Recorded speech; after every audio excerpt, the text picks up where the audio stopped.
You could have been in any other clubhouse room tonight, but you chose to be right here with us right now. And with that being said, we're going to serve you. So how we're going to do that? We're going to be the boldest, baffling, belligerent clubhouses in the world, creating captivating conversations that'll certainly cause controversy. So join me and the speakers tonight as we uncover UFOs, aliens, and government secrets. And I promise you, we're going to have a great night for you tonight. And so what we're going to be doing now is really getting ready to set things off. Because as you know, in the next 24 to 48 hours, we're going to have some disclosure. Now, with that being coming out, man, do we have some stuff that's going to be hidden. And I think everyone should be really ready for what we're going to be doing there. And so I'm just now playing with a couple of things right now. My batteries is like about to go dead, and that is a tragedy here. So we'll see how that works out if I can stay charged up, especially for my YouTube folks. Okay, I got it working. All right, so let me kind of take this down a notch here, and that way we can get into a few other things for you guys, and we can kind of do that as well. So I apologize for the technical difficulties here, but it happens. But since I am on my game and I'm on top of my game with my ninja skills and everything else, I think I solved the problem, and we're still going live here on YouTube as we are here from there. But in the meantime, let me just kind of open this up a little bit from now. In the next 24 to 48 hours, guys, we're going to have, I think, one of the most epic times here in a long time in this world. And supposedly at this moment, we're going to have our government to release the disclosure information, what we all been waiting for. Now, if you've been sleeping under a rock or you have not, in the last 180 days has just been a huge anticipation moment for those of us that's in ufology, but also new people. And it's all about the disclosure that's going to be happening here in the next 24 to 48 hours. So, you know, back in January, the COVID package, relief package, when you got your $600, also in that $600 was something about what's happening in 24 to 48 hours. And that is the government has to release the information on UFOs, the UAPs, what's really happening, and they're going to give us some information. Now, I really believe that they're going to redact some of this stuff out because that's just what they do. But Grant is going to answer some of that for us. We're going to talk to him about disclosure.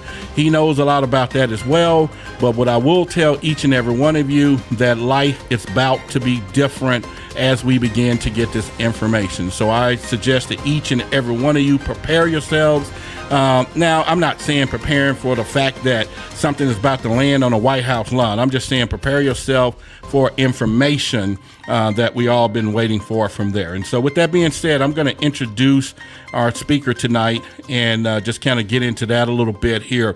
Now, this gentleman is well known. And when I tell you I'm a fan of his work and to some of the things that he's done, some of the documentaries, his books, you name it. And, you know, one of the amazing parts of this is that, you know, Grant is the recipient of the Conference of International Researchers of the Year, and as part of the UFO Congress Researcher of the Year. And he also became involved in UFOs in ufology as the Vietnam War ended in May 1975. I was 5 years old, so do the math. You guys know. So this guy's been around a long time. And so if it's somebody out there that has that info, we got him here tonight, and you will not be disappointed for some of the things. Now, one of the special things about this is that he's going to be talking about, well, we're going to get into it here, but he's going to release some things in July about the Charlie Red Star. Now, I'll ask him a little more about that. I can read it to you, but I think nobody's better to explain that better than himself. And everything else. But Grant is an author. He's got several different books out there that we all should be checking out, and I'll talk about some of those as we go further on. But without further ado, Grant, if you can unmute your mic, and I just want to say hello to you. Yeah, Roderick, thanks for having me on. I appreciate your interest in what I'm doing, and hopefully I can enlighten people about a couple of things they may not know. Well, you know what? I think you're going to enlighten a lot of us. And first of all, real quick, some house cleaning rules. You guys want to follow the speakers that's up here, Tiffany and myself, and Grant. You know, he's new, as you can see. He's got the acorn there, or whatever, the party hat. I'm sorry, and so he's new here on Clubhouse. But he's here. But give us a follow. If you're not on our text list, definitely get on that, which is 972. No, I'm sorry, 214-784-8814, hashtag UFO, to get on the list. And for those of you who are a little older than I am, # UFO. We'll do the same. I don't know how we changed the whole thing to hashtag, but it is a #, believe that. And so you want to definitely do that. Of course, we have our Extraterrestrial Evidence podcast. We got Extraterrestrial Evidence YouTube channel. I definitely need you guys to subscribe to that as we're putting out some more information from there. So, Tiffany, I'm going to get started with Grant. You want to say hello to everyone real quickly, because we've been gone a long time. And now that we're on Wednesday nights, I think it's a little change for everybody. Oh yeah, it's definitely been a minute. It feels like forever, but I don't want to take up too much time because I'm so excited to hear what Grant has to say. Oh yeah.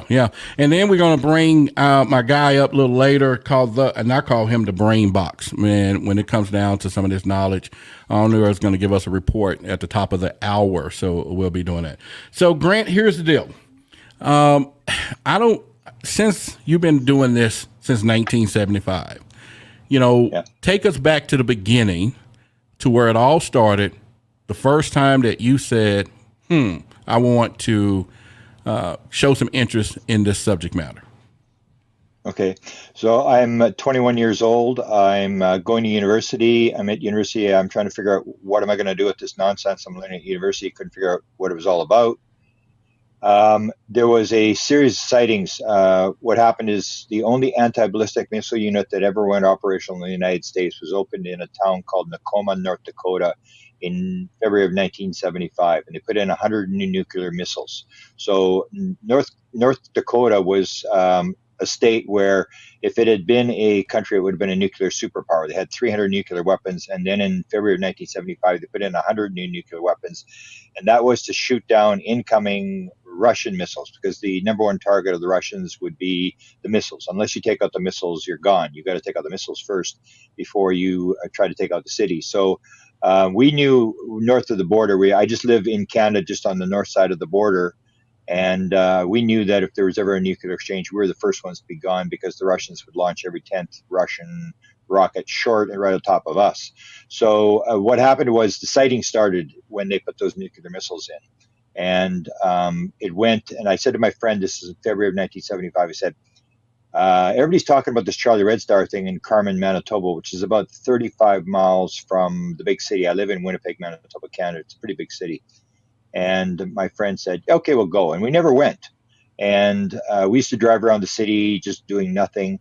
And then in May of 1975, what happened was a TV crew caught this thing on the ground. And they filmed it as the guy was pushing the trigger. This thing jumped into the air. It jumped 5,000 feet in 3 frames of film. So it moved like a huge distance in about an eighth of a second. And they caught it on film, and then it went viral. The local TV station had done a documentary on it. And then I said to my friend, come on, let's go see what they're looking at. Now, I had no interest in UFOs, I was interested in Edgar Case. I was interested in kind of weird stuff, but I'd never thought about UFOs that I could think of, or extraterrestrials or anything. So we went out there, and I always describe it as buying the lottery ticket. You buy the lottery ticket, there's a chance you can win, but you're not going to win. I mean, everybody else will see it. You're not going to see anything. So we went out there. We drove into town, out of the town, this town called Carman, Manitoba. And we're looking around at what's everybody looking at here. We're looking at stars and planets, and I knew nothing about stars or planets or anything. And so we were saying, what are they looking at? And it's like, well, whatever they're looking at, it's not too amazing, because, we just couldn't figure out what it was all about. So my friend Larry, who's driving, said, okay, we'll drive into Carmen one more time. If you don't see anything, let's go home. And this would be about midnight. So I said, yeah, that's great. Fantastic. Good idea. This has been a total waste of time. So we were about a mile east of the town. We turned the car around to go back in the town for the last time. And as we turned the car around and start down this highway towards this town of about 2,000 people, it came from the left to the right, and nobody in the car said, is that what they're looking at? I wonder if that's what everybody's looking at. Everybody just went, there it is. It's like, it was like, oh my, I just like, wow, I couldn't believe it. It was like, it was a plasma object that to try to describe it to people. It was red. It was glowing. It was going very, very slow, maybe 30 miles an hour. It was down very low, maybe a couple 100 feet off the ground, if that, moving right in front of the car. It was not a light in the sky. It was an actual object. And I went, wow, I just lagged and just bouncing up and down. And I remember it was down so low. There was a bunch of school buses there. And so I said, I got to get out of the car. So the car was still sort of moving. And I was getting out of the car to run through the ditch across this parking lot so I could get to these school buses and watch this thing, because I knew it was going to be behind the school bus. I wouldn't be able to see it anymore. And I remember standing there between these school buses, just watching this thing just slowly pulsing like a heart. It was like almost alive. It was just slowly pulsing, this red object that, as it flew off into the north. And then I thought, wow, that's something. And we went home, and then I grabbed all my friends and we went out 2 nights later and said, man, you got to see this, man. This will change your life. I was like, wow. And then I dragged all my friends out there, and this small town, because it had been pretty popular because of this film, there was people all over the place. There was kids drinking beer on the side roads and stuff. And they have these, what are called mile roads. So every mile east and west, and every mile north and south, there's a gravel road. So you can actually tell where you are, and it makes this checkerboard pattern. So these kids were all over these roads, and where we were, there was 28 people. There's a bunch of cars all lined up, and everybody's same thing. Everybody's just seeing if they can see this Charlie Red Star. So my friends all said, they were there for about an hour, and then they said, yeah, we're going home. I said, no, you got to see this, man. This changed your life. You can't go home now. And they said, no, I remember. We're hungry. We're going back to Winnipeg for pizza. And they all got in their cars and they all took off. And that was my friends, and they all just, skedaddled. And about 15 minutes later, we had these kids with us who were doing science fair projects. They were kind of interested. They lived on the street. So my friend and I, and these kids would be about 10 years younger than us. So they were there, and they were sitting in the field. And we were standing on this road, and we didn't know what to look for or whatever. And we're looking into the west, and all of a sudden there was like a flash cube in the west, and it flashed. And the one kid, I saw it, and then the one kid said, is that it? And I go, I guess so. It didn't look like what I'd seen the first night. I go, I guess so. And then it flashed again, and it was what was called the bouncing ping pong ball. If you're familiar with the Nimitz story, the female pilot describes flying over this object that's on the surface of the ocean. And it was described as being like a fly inside a bottle. That's the best way to describe it. It was like bouncing around. It was going all over the place, and it was like 8 inches in the field of vision. So I remember it was just like absolute, like pandemonium broke out as this thing was flashing. It was jumping around the sky. And I remember the car beside us, it was a courier car, and there was 3 guys and a girl in the car. And I remember the guy had a Nikon camera with a motor drive. When motor drives first came out, that would advance the film very, very fast on a 35 millimeter camera. And I remember, so it was like people yelling, swearing, jumping up and down. And this girl couldn't see it, and she's crying, someone show it to me. I can't see it. And everybody's just ignoring her, and people are yelling. And this guy can remember this camera just going click, zzz, click, zzz, click. And he's unloading the camera as this thing's coming at us. And it was bouncing, and the bounces got closer and closer together. And then as it came towards us, then it appeared it was the same object I'd seen the first night, this red plasma object. And it was down low again, almost right near the ground, a couple 100 feet. It was coming right at us, like directly at us. And I'm going, wow. And then it made this sort of left-hand turn, and it sort of headed off into the north, the north. And I remember the other car, the courier car, they said, we're going after it, because it was moved so slow. We used to chase it from time to time because it was out there quite a bit. And you could actually catch up on this thing. You could actually gain on this thing. So they went. I remember the gravel was flying, and off they went, and they chased after this thing. And I remember standing there, and I was watching this thing as it slowly pulsed away, and it went off in the northeast. And then I looked at it, and I said, "Wow, that could be an extraterrestrial from another planet." And I felt so honored, like, "Wow, I won the lottery, man! I actually got to see this thing." Wow. And then I thought to myself, I said, "What's it doing? It's not doing anything." And that stuck with me for 46 years. And that's what I'll say to people when they have a UFO sighting. I'll say, hey, let me stop you for a second. What was it doing? And they go, it wasn't doing anything. It was just there. Well, and that's the whole deal. that's the whole deal. So I decided at that point, I'd fallen off the edge of the earth. I was going to figure this thing out. And I said, this is the biggest story of all times. This town, everybody, eventually it was 58% of the people in the town had seen it. Nobody wanted to talk about it. But I said, man, I'm going to cover this thing. I'm going to sell 1 million books. I'm going to be a millionaire. I'm going to, wow. And I went and I gathered all these people's stories. And I would do the same thing. I'd go to them and say, hey, so-and-so said you saw something. And they go, who said I saw something? And so-and-so. It really wasn't anything. And then I say, well, just tell me what you saw. Oh, I was driving down this road and this flying saucer was sitting in the middle of the road. And it's like, oh, yeah, okay, really? And then they would tell you the whole story. And then they'd say, I wasn't the only one that saw it, Wow. And then they would give you 3 or 4 names. And I had all these people and I was running around. I put it in a manuscript. And I remember trying to get it published in Toronto, which is where the big publishing companies are in Canada. And nobody would publish it. And then the local publisher in a big city where this story, everybody knew what this story was. She said, Mr. Cameron, you may believe in this kind of stuff. Count me among the unbelievers. That was my rejection letter. And that is that point where I said, oh, this is a total waste of time. The sightings, that's a total waste of time. I'm never doing that again. And I never have really done sightings since then. But what I said is, I'm just this yokel guy, simple guy from Canada.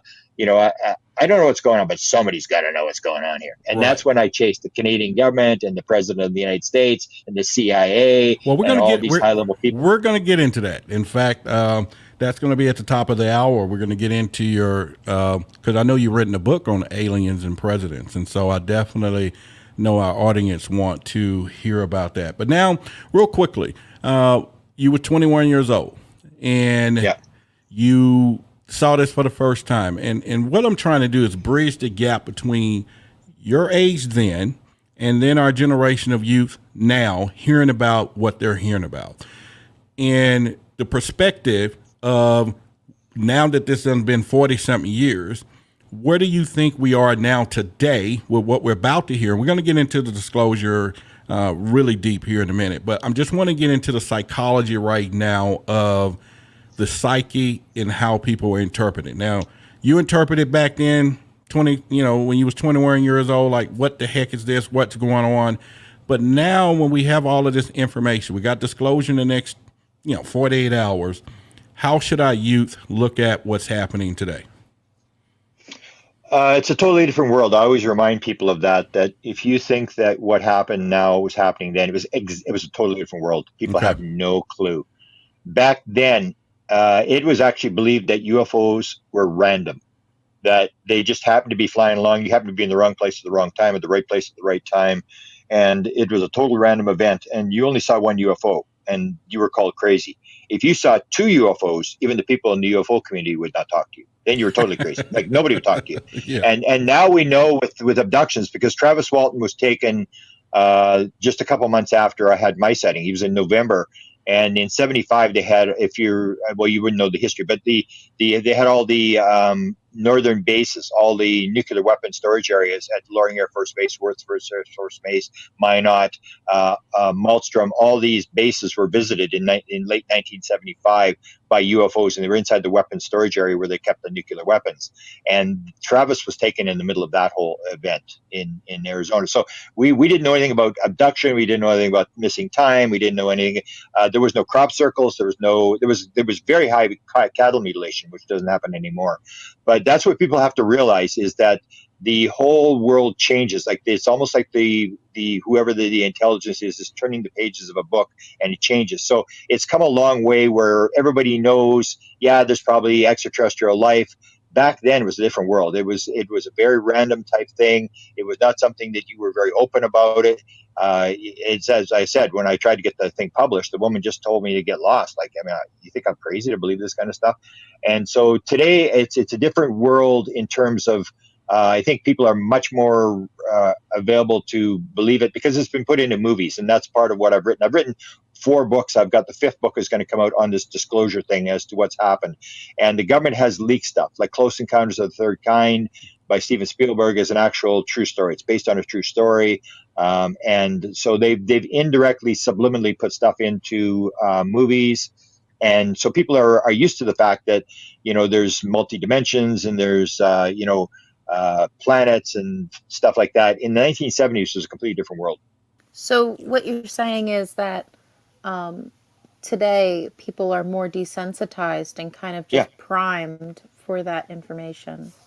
Yeah, that's what they had actually said. There was Rand did a report in it was Brookings. It was called the Brookings Report in the 1960s, where they talked about what would happen if we discovered extraterrestrial life, and they basically said in that report that you'd have to acclimatize the people. You couldn't just drop it on them because of this idea of when the Aboriginals, the Indians, I guess you call them in the United States, but when the people came from Europe, it just sort of wiped out the whole civilization. You know, You I can't just studied. walk in there. Yeah, I studied that report, and one of the pages I think on 248 that stood out the most was that they mentioned that the scientist community, they also mentioned in that report, will be the hardest hit mentally because they just can't prove what's Yeah. going on. They're just going to lose their mind, and let's not tell them.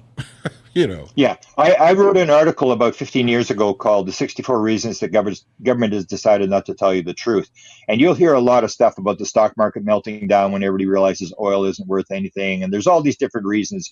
Because what I was trying to look at, like two guys who were very interested, Gerald Ford was very interested in UFOs, and so was Jimmy Carter, and they both came to the White House and they didn't do anything. And I was trying to figure out, like, what do they tell the president? They must tell the president something to change this guy's mind. Why did the guy suddenly shut up about UFOs? And so I look at the 64 reasons, and one of the reasons people bring up is that religion will be affected. And I say, no, exactly. Say what you say. I say, no, it's exactly the opposite. The religion, I mean, the Roman Catholics are ready to baptize all these aliens or whatever. They're all into this. It just proves that God is this magnificent person who's got beings all over the planet, all over the universe. It's the secular scientists who paid $45,000 a year for tuition to go to MIT who suddenly realized they've been had, and that 90% of what they believe is totally wrong. The idea that there's time and space, because that's what it comes down to. I had a download experience in 2012, listening to Colin Andrews, the crop circle guy, and then I had a big download in 2017 where I was given a bunch of material. And so I've moved into this whole thing of consciousness, and that's a big part of the UFO You know what? story is the idea. I was going to ask you about that because, in fact, I remember you did an interview with Kathleen Martin. And during that interview, you mentioned that before 2012, you couldn't even spell the word consciousness and really could care less. And I couldn't have cared less. Yeah. And I couldn't have cared less. And Exactly. now you're saying it's a buzzword, because we don't move past the fact that we have UFOs, we got these, flying saucers. Now the new word is consciousness. And of course, UFOs turn to UAPs, right? And so having said that, that'll just go ahead and move me into that segment of it is what changed? Why are we now? And I know we have Alan down in the audience. We'll get him up here a little later here. He has the book, Making Contact: The New Realities of Extraterrestrial Existence. And I know you've written a little bit in his book. I mean, you have a complication in that book as well. So where are we going today? Why are we changing that tone to consciousness, which is a lot deeper than the fact that we're just past the point of something flying around. We don't know what it is. Now we're going to consciousness. Okay. Well, what I wrote in Alan's book is what I call the theory of wow. So what I say is you got to remember, it's not just the government that's doing the sort of unveiling, the disclosure. There's two sides to the story. So the intelligence, what they're doing is what I call the theory of wow. So I say, we don't have lights on our planes, except for navigation lights, like left, the red and the green lights and the strobe in the middle. Other than that, we don't have any lights on our plane. When we went in to get bin Laden, do we think we had the lights on the helicopter when we went in to get bin Laden? We don't have lights on our plane. So why do UFOs have lights on them?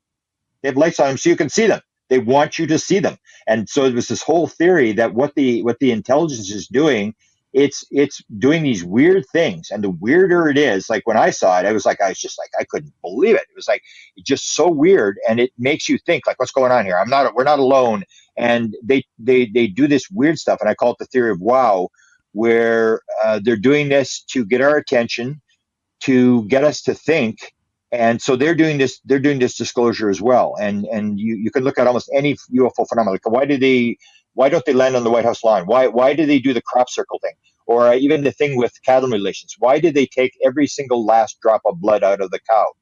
Because if they didn't do it, nobody would pay any attention to it. Why is it so bizarre? Because they want everybody to take photographs. There's a signal. It's downwind and downstream from nuclear power activities and contamination, and that's what this is all about. And so when you start looking at that, you realize that the intelligence is changing people's minds. So you have the why wouldn't they experiences. just go ahead and land out on the highway and just let everybody see them then? Well, if they're going idea. that direct, okay, that's our idea. I got you. Okay. That's our idea. So we go into a foreign country and we say, we're here to bring you freedom, democracy, Jesus, and McDonald's. And then next thing you know, we're facing guns and telling them, get the heck out of here. Don't you tell me what to do. And so they do it. So we're the ones that figure it out. So if you're the one that figures it out, then you're going to think, well, I figured this thing out, rather than coming and trying to tell us what to do. So they're doing this indirect thing. And the whole thing with the consciousness thing comes down to the experiencers. And I say the experiencers are the key people you got to watch. That is where the messages are. And I'm having an event Friday night, live on the internet, where I'm bringing in 70 or 80 experiencers, people who claim that they've interacted with the intelligence. So I say, you can look at all the lights in the sky as I did and got frustrated with UFO sightings. Is all that the sightings tell you is, yeah, something's going on, and it probably isn't us. Or the metals. People are looking at the pieces of metal. Yeah, that tells you it's weird isotopes. No, we didn't make this thing. But that doesn't get, all it tells you is something weird is going on. It's not until you talk to the experiencers, you say, I actually talked to the aliens, and this is what they told me. They told me this. So I've got 70 or 80. So on Friday is supposed to be this big government thing, and a lot of people are calling it a big nothing burger, that there's going to be nothing in there. And we're going to get into that in a minute as well. So just hold back on that. Okay. But so Friday, I'm having the other disclosure. I'm saying we're going to have the UAP intelligence report. So we're going to have the other side, and all these experiences are going to come up, and they get 5 minutes, and it says, okay, I interacted with this being, and this is the message they gave me. And you're going to go one after another from all around the world. Those are the people I've dealt with, because the government won't tell you. They have all these secrecies and non-disclosure agreements and stuff like that. But if you go to an experiencer who's interacted with an alien, as long as you don't laugh at them and you take them respectfully, they will tell you everything they know. They will tell you exactly what happened, and that's what you need to do. If you want to know what's going on, you've got to talk to the people who are dealing with the people who are flying the craft. Otherwise, all you're doing is looking at stuff and saying, yeah, this is something weird going on here. Yeah. I agree with you. Intelligence is telling us what's going on. And I agree with you on that. I think that one of the things that I said a long time ago, we focus so much on what's flying around in the skies that we need to pay a little more attention to what's happening to the people on the ground. And it's just been kind of a mission there, because here with Extraterrestrial Evidence, we get a lot of people. This is one of the safe havens. We allow people to come in and tell their stories and everything else. And real quickly, it's at the bottom of the hour. Tiffany, as you guys know, Tiffany is the navigator, the co-pilot of this ship, and she is going to go ahead and give us a quick reset as I get ready for our next segment here. Good evening, everyone. You are either live with us on YouTube or here in Extraterrestrial Evidence Club on Clubhouse. Tonight's topic is a discussion with Mr. Grant Cameron on UFO disclosure and consciousness. We are getting into this topic deep, and we will be bringing you guys up a little bit later. So prepare your questions or your thoughts that you'd like to share live. Yep. All right. There you go. You have it. And for those of you on YouTube, you'll get ready. You can ask your questions too. I can see, Grant, we have a YouTube audience, and they're all popping questions about Lou Elizondo and Wright Patterson Air Force Base. One of these guys, he was stationed there, and he said that there seemed to be a lot of low-key talk about UFOs. And so, and you guys, you know what? I do have a face for TV. So if you definitely want to go on YouTube, you won't be disappointed. So you will not be disappointed. And, okay, genetics, my parents, that's where that come from. So we're good. So here's the deal. We're going to go into something you said earlier. I'm going to touch briefly on the nuclear side of things. Then we're going to move over here into the president's, and that's really something I want to dig deep into. I have a few questions for you there.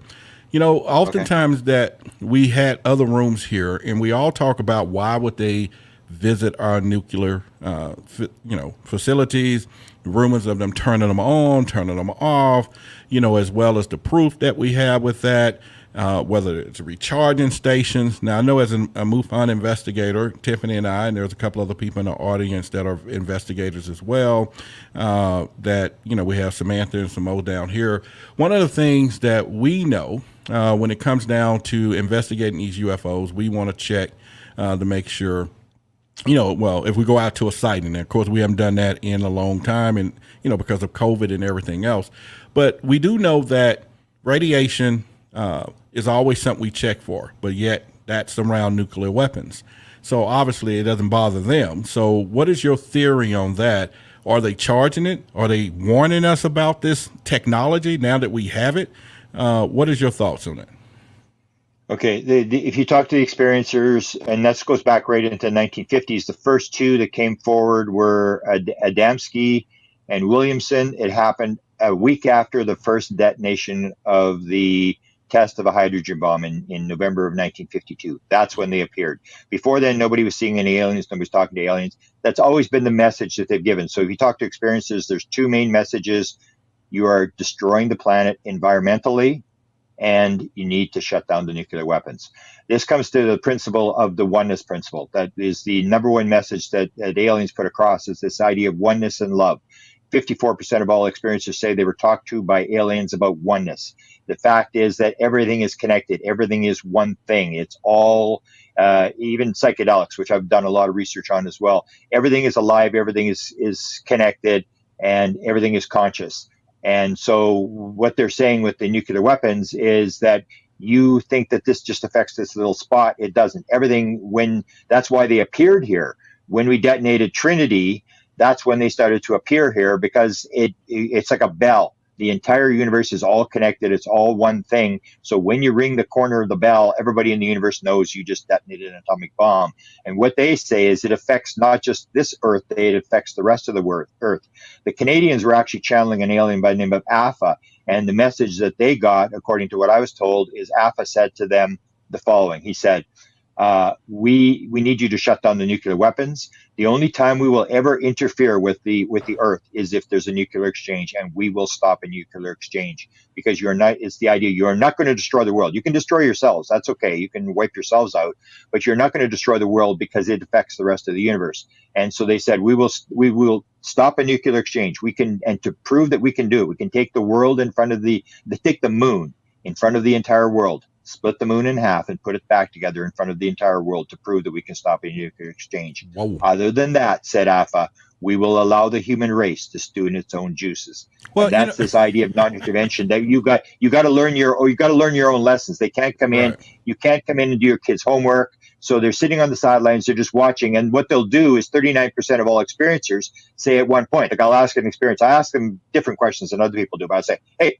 did you see the screen when you were on board the ship? And they go, yeah, I saw the screen. So what was on the screen? What do you see on the screen? And they'll show this environmental devastation or this nuclear war thing. And they're just giving the message. They're not telling you got to do it. They just say, hey, just by the way, just take a look at this. And then they watch the Earth get, the fish are dying and everything's dying and stuff like that. And these people are just, a lot of them, like Olivia Newton-John, the famous singer. But they do a lot of that in the movies though, right? You know how they show, whenever you see the movies and there's the being and, he's telepathy or whatever they call it. And without saying a word, he just show you all his images of, the world exploding. But that's the thing. They're getting it from the experiences. Okay. That's actual real stuff. The experiences are describing this stuff on board the ship. So when I get on the ship, I like when I talk to people on the ship, everybody has the other thing where it's like, hey, did they probe you? Did it hurt? Were you scared? I always ask these weird questions. I say, hey, did the guy have any clothes on? They go, no, didn't have any clothes on.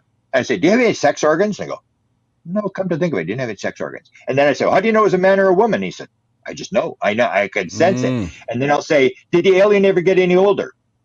No, he never got any older. And that's the question is, what are we really dealing with here? Because the more you look at it, the weirder it gets, that these things can appear in balls of light, and then they become aliens, and they go back into balls of light. And that's why I'm saying, when I conclude the whole UFO thing, I say it is going to be way less physical than you think it is. It's going to be way more spiritual, which is really going to really annoy a lot of people.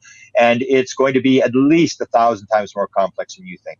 The more you look at it, the more complex it gets, the more weird it gets. And people just aren't really asking the questions. They made it very simple that it's just extraterrestrials from another planet or whatever. And Jacques Vallée said it. I used to think he was crazy. He said, I'd be very surprised if this turns out to just be extraterrestrials from other planets. You see all these bizarre things like the aliens don't have any mouth. They don't seem to eat. There's no bathrooms on board the ship. They have no physical sort of stuff like we have. They don't age. They don't. I mean, they're not gaining no weight, not gaining no weight like I do, and none of that stuff. Yeah. But they have this telepathy thing, which is this whole thing of consciousness. That's what happened to me in 2012. I can give you that story. 2012, I'm watching Colin Andrews. I don't want to be in the room, and this is where synchronicities come into this thing. A lot of people have synchronicities, and this is what happened to me. I'm in there. I don't want to see the lecture. I'm the president guy. I've got all the president's documents. I know everything about the president, which president saw things, and all this kind of stuff. And I'm on there, and Colin Andrews is doing crop circles. And just like 1975, I could care less about crop circles. I had no, but he was a very high level researcher. So I said, I should go watch his lecture. I should go into the lecture. And I'm in there, and I have what's called a noetic experience. And people who've had it know what it is. It's like you're talking to God. It comes into your head, and this is absolutely the way it works. It's like there's no question. So I'm sitting there and I'm watching. He's talking about crop consciousness and crop circles, where he says a lot of the crop circles are hoaxed, but the guys who were hoaxing them said they were sitting in their room and suddenly they got this idea and they didn't know where the idea came from to go put this crop circle down. And he said that the beings are controlling the hoaxers. They're controlling everybody. And that was the lecture. And during this lecture, suddenly three things came into my head instantaneously, all at the same time. I went, oh, because remember I said in 1975 when it was flying away it was flying away into the north the second night. And I looked at it and I go, what's it doing? It's not doing anything. And that was always bothered me. It's like, why are they here? Like, what are they doing? Because they weren't doing anything. They just appear in front of somebody and then they disappear. And so when that happened in the lecture, it said to me, this is the answer to your question, 1975. It's all got to do with consciousness. And what they gave me was in 1950, the Canadians had written a top secret memo. They had been working with the Americans, and the head guy from the Canadian government had been told the following things. This is 1950s, November of 1950. Flying saucers exist. It's the most highly classified subject in the United States. There's a small group headed by Dr. Vannevar Bush who are trying to figure out the modus operandi. It's of tremendous significance to the Americans. And we were also told by the Americans that other things might be associated with the flying saucers, such as mental phenomena. And the Americans aren't doing very well because they said if we're working on the problem, they're willing to exchange credentials and talk to us. Now, nobody knew. There was nobody talking to an alien. So how did the Americans know that mental phenomena was involved in 1950 before anybody had ever seen an alien? And it may be because Roswell, New Mexico, the story now is that there's a live alien was talking in people's heads. So they knew it had this consciousness thing, And the other thing that came into my head was we were chasing around the former president of Penn State University, who had 14 honorary doctorate degrees, who was chairman of the board of the Institute for Defense Analysis, the top military think tank in the United States. He was a co-developer of the homing torpedo. He did engineering studies for President Eisenhower. Very, very powerful guy who knew the whole UFO thing. And we're talking to him, and at one point he said, hey, let me ask you a question. What do you know about ESP? And the guy said, I don't know. And he said, look, unless you understand about ESP and how it works, you will not be taken in by the control group. And very few people understand how it works. That was 1991. So The Canadian thing came into my head, Eric Walker. And 2 years after Eric Walker, Jan Hartson, who was at that time he went to be on to be the head of MUFON, was at a lecture at UCLA with Ben Rich, who runs Lockheed Skunk Works, which is supposedly the one that does the back engineering on the flying saucers. So Ben Rich is saying, we've discovered the mistake in the equation. We've now got the technology to take ET home and all this kind of stuff. And Jan Hartson had a sighting with his brother 35 feet away in the backyard with this flying saucer in the backyard. And he runs after Ben Rich as he's leaving the building. He said, Ben, I need to know. I'm fascinated. I've had this sighting. I need to know. Me and my brother, we tried to build a flying saucer. I need to know, how do they get here? How does the propulsion system work? And Ben turns around and says exactly what Walker said 2 years before. He said, hey, let me ask you a question. What do you know about ESP? And Jan Hartson said, it means everything in time and space is connected.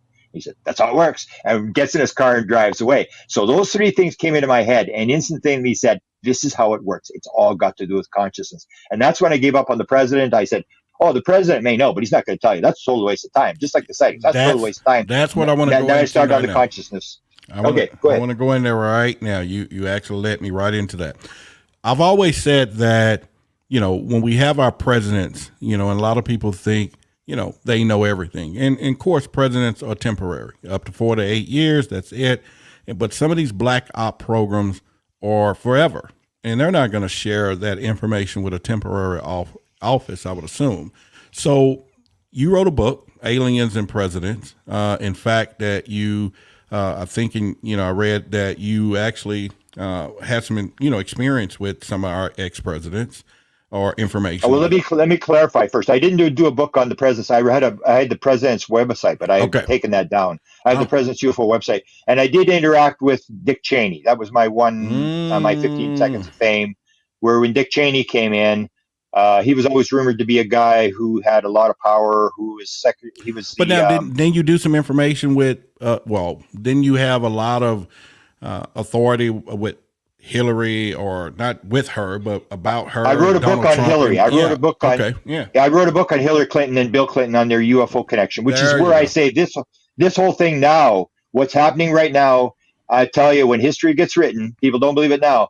You're going to have to thank Hillary Clinton and John Podesta. They're the ones that started this whole thing. It started back in 2015, this present disclosure that John Podesta has always been interested in UFOs. He was called the X-Files man in the Clinton White House. He would go home and watch X-Files anytime it was on when he was in the White House. He was chief of staff for Clinton, and he tried to get Clinton to disclose UFOs, and Clinton didn't want to do it. And they did an executive order that would try to force everything public after 25 years and stuff like that. And they couldn't get the UFO material out.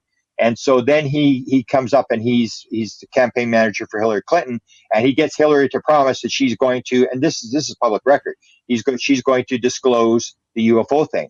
So what happens is John Podesta gets involved with TTSA, and he calls them in, and this whole operation starts. I was told I wrote a book called Managing Magic, and that's what I say, that it's not managing UFOs, it's managing magic, because the people who are on the top know it is not just UFOs. It's paranormal phenomena, it's ghosts, it's dead people, it's all the same thing. It's all connected. So I call it managing magic. It's way more complex than just UFOs. So John Podesta made Hillary promise this thing. In 2016, I was told the following, and I wrote the book, and it was published in February of 2017. Here's what I was told in 2016. High-level government officials are going to come forward. They are going to out themselves. They are going to say UFOs exist. Wow. And they are going to force disclosure. So Elizondo came forward. Chris Mellon came forward. Jim Semivan came forward about his experience with the beings in his room. And who is the other one? Justice came forward. All these high-level officials, exactly. And what happened was in 2016, they were going to drop this thing. Just as when Hillary got in, they were going to drop this. I read that what's happening right now. And what happened was the WikiLeaks got a hold of John Podesta's emails. And the three guys that were the main advisors to this program were Robert Weiss at Lockheed Skunk Works, the head of Lockheed Skunk Works, a guy by the name of McKay, who ran Space Command, and McCaslin, who was a two-star general at Wright-Patterson Air Force Base, who ran the lab where the Roswell material was taken. Those were the main advisors to Tom DeLonge, and they were advising him how to move this thing out. So they were going to drop this thing as soon as Hillary won. But then what happened was all these guys were exposed in WikiLeaks. Their names were in the WikiLeaks thing. So these guys had to go back in the closet. All these high-level general guys all disappeared, and Hillary lost the election. So I phoned my sources the day Hillary lost the election. I said, "Oh, what? Are they going to drop this thing? Is it over?" I mean, no. They said, "No, it's still going. Don't worry, they're still going to drop it." And then it was July of 2017, and it was like they were going to drop it there, and they didn't. It took them a long time because they had to put in new people. They had to replace these generals and stuff like that. That's when they brought in Lou Elizondo, and they brought in Chris Mellon, and they brought in all these guys who became TTSA. And their main job was to move it into Congress, to force Congress to ask for this report. And then as soon as they got the report, that's when they left TTSA. They said, "Oh, we're moving into second gear now. We're leaving TTSA. We're moving into second gear." So this thing's all been planned. It was all, if you know the New York Times story, the New York Times Lou Elizondo resigned his job October the 4th in the morning. In the afternoon, there was a meeting at the Pentagon City in a lobby of a hotel room with Lou Elizondo was there. Chris Mellon was there, who was on with me on Coast to Coast the year before and said there was no UFO program. I would know about it. He had been briefed, and he's there. Hal Puthoff was there. Leslie Kane said they basically laid it out for us. And Jim Semivan from CIA was there, and they had the videos. They were shown the videos on a laptop. They were shown Elizondo's resignation letter. They were shown Reed's correspondence. So the story was not the New York Times broke the story. The New York Times sat in a meeting for 4 hours and got it all from these people who laid it out a couple hours after Elizondo retired. So what happened is it's the guys who retire, then they're no longer in the government, and then you can drop the thing. So when you're in the government, you can't disclose the thing. But Right. Elizondo retires, and then what he's done is he basically just rolled a live grenade into the Pentagon as he was leaving. And now what's happening on Friday is these guys have to deal with what he left behind, and they're furious at Elizondo. They threatened him. They tried to pull a security clearance because he outed them, and now they're trying to figure out how are we gonna put this thing back in the bottle. They destroyed all his records. They destroyed all his emails. They're trying to cover this thing up. This is what this is about on Friday. They're going to say as little as they can, and Elizondo is going to push. And what you got to remember, the important story is not this story that's going to break on Friday. The important story is Danny Sheehan, who was the guy that shut down the nuclear industry in the United States, who exposed Oliver North, who defended the Pentagon Papers with the New York Times, who defended John Mack when Harvard tried to fire him. He's inside the Pentagon, and he's filed these official complaints about Elizondo being threatened and stuff like that. And Danny Sheehan knows everything. Danny Sheehan is not going to give up. He's like the hen in the hen house, or the fox in the hen house. They ain't getting him out. He said that they're saying to him, they had a meeting last week at the Pentagon for 4 hours because Elizondo said, "I'm bringing my lawyer," and they said, "You're bringing your lawyer?" So the Pentagon brought their lawyer in, and all the people from the Inspector General. And what the Inspector General says, "Oh, we're going to try to do a review here and see if we can have better procedures." And Danny Sheehan said, "Well, that'd be a nice start, but that's not where we're going. We're going for an investigation. We want a full and open investigation of how this thing's been run, of who is threatening." And now they're in this situation where Danny Sheehan is demanding all these investigations. They've got four different complaints in the Inspector Generals. And Danny Sheehan said, I told him I'm going to put up with this for a little bit, but I'm telling you, we're going to have an investigation, and we're going to find out we're going to tell you where all the bodies are buried. We're going to tell you who all the people are, and you're going to investigate this. They are in a lot of trouble. The Pentagon, you don't realize, the Pentagon is in a box. They are trying to figure out how to get out of the box. That's what this report is about. There's 74 pages. There's only 4 pages that are going to be made public, and they're not going to say UFOs exist. They're going to say the films are real. They're going to say as little as they can, because every time they talk and say something, it's going to lead to more questions. This is not something they wanted. I can imagine that. And what we're going to do Friday, I'm going to do a special room here Friday night, and definitely may have you back too. We're going to discuss what came out, and I know we're going to have a big audience for that. And, we're just going to hit it because I think, it's just an amazing epic time, and being in the right place at the right time, like Ray Kroc said, and doing something about it is the best thing about it. And so I'm always excited about this, and just really stoked that all of this stuff is just really, really hitting. And I think people don't understand it's about to be war, and not war with us, with extraterrestrials. I'm not saying that. I'm saying war between ourselves, our government, and the leakers and everybody. They're going to fight like hell to keep whatever they need to do under the wraps. And then those who are trying to protect their reputation, like Lou and all of them, we're going to be reaching out. In fact, I'm supposed to have a sit down with Lou in the upcoming TV show that's coming out. So we're going to be filming that pretty soon. So I'm really excited about that. But here's the deal. I have a great audience, and I try to get in the right things for them, and try to, at least consciously think about some of the questions. And I can imagine a while ago when you went into the Dick Cheney, and I kind of cut it short a little bit by mistake. Come back to that. Give me that relationship with Dick Cheney, because I think that was important. Okay, so what happened was there was a guy by the name of Charles Huffer who every time he lived in Fayetteville, Arkansas, and every time the Bushes would go back to the ranch before election, they would land in Fayetteville. He'd be standing there with his tape recorder. So he got Bush Sr., and he said to him, "Come on, you were CIA, man. You know what's going on." He said, "Yeah, I know a little bit. Yeah, I know a lot." And he got that on tape. And then he got George Bush Jr., was coming through, and he said to him, they were going into a lecture, and he said, if you become president, are you going to disclose the UFO stuff? And he said, yeah, I'll do it. Yeah, I'm going to do it. And he walks into the building, he gives his little lecture, he comes back out, Charles Huffer's standing there with the tape recorder again. And he's coming with Dick Cheney, and he says, yeah, don't worry, I'm going to do it. He said, this man here, he knows. It'd be the first thing he does when he gets to the White House. And so Huffer got this on tape.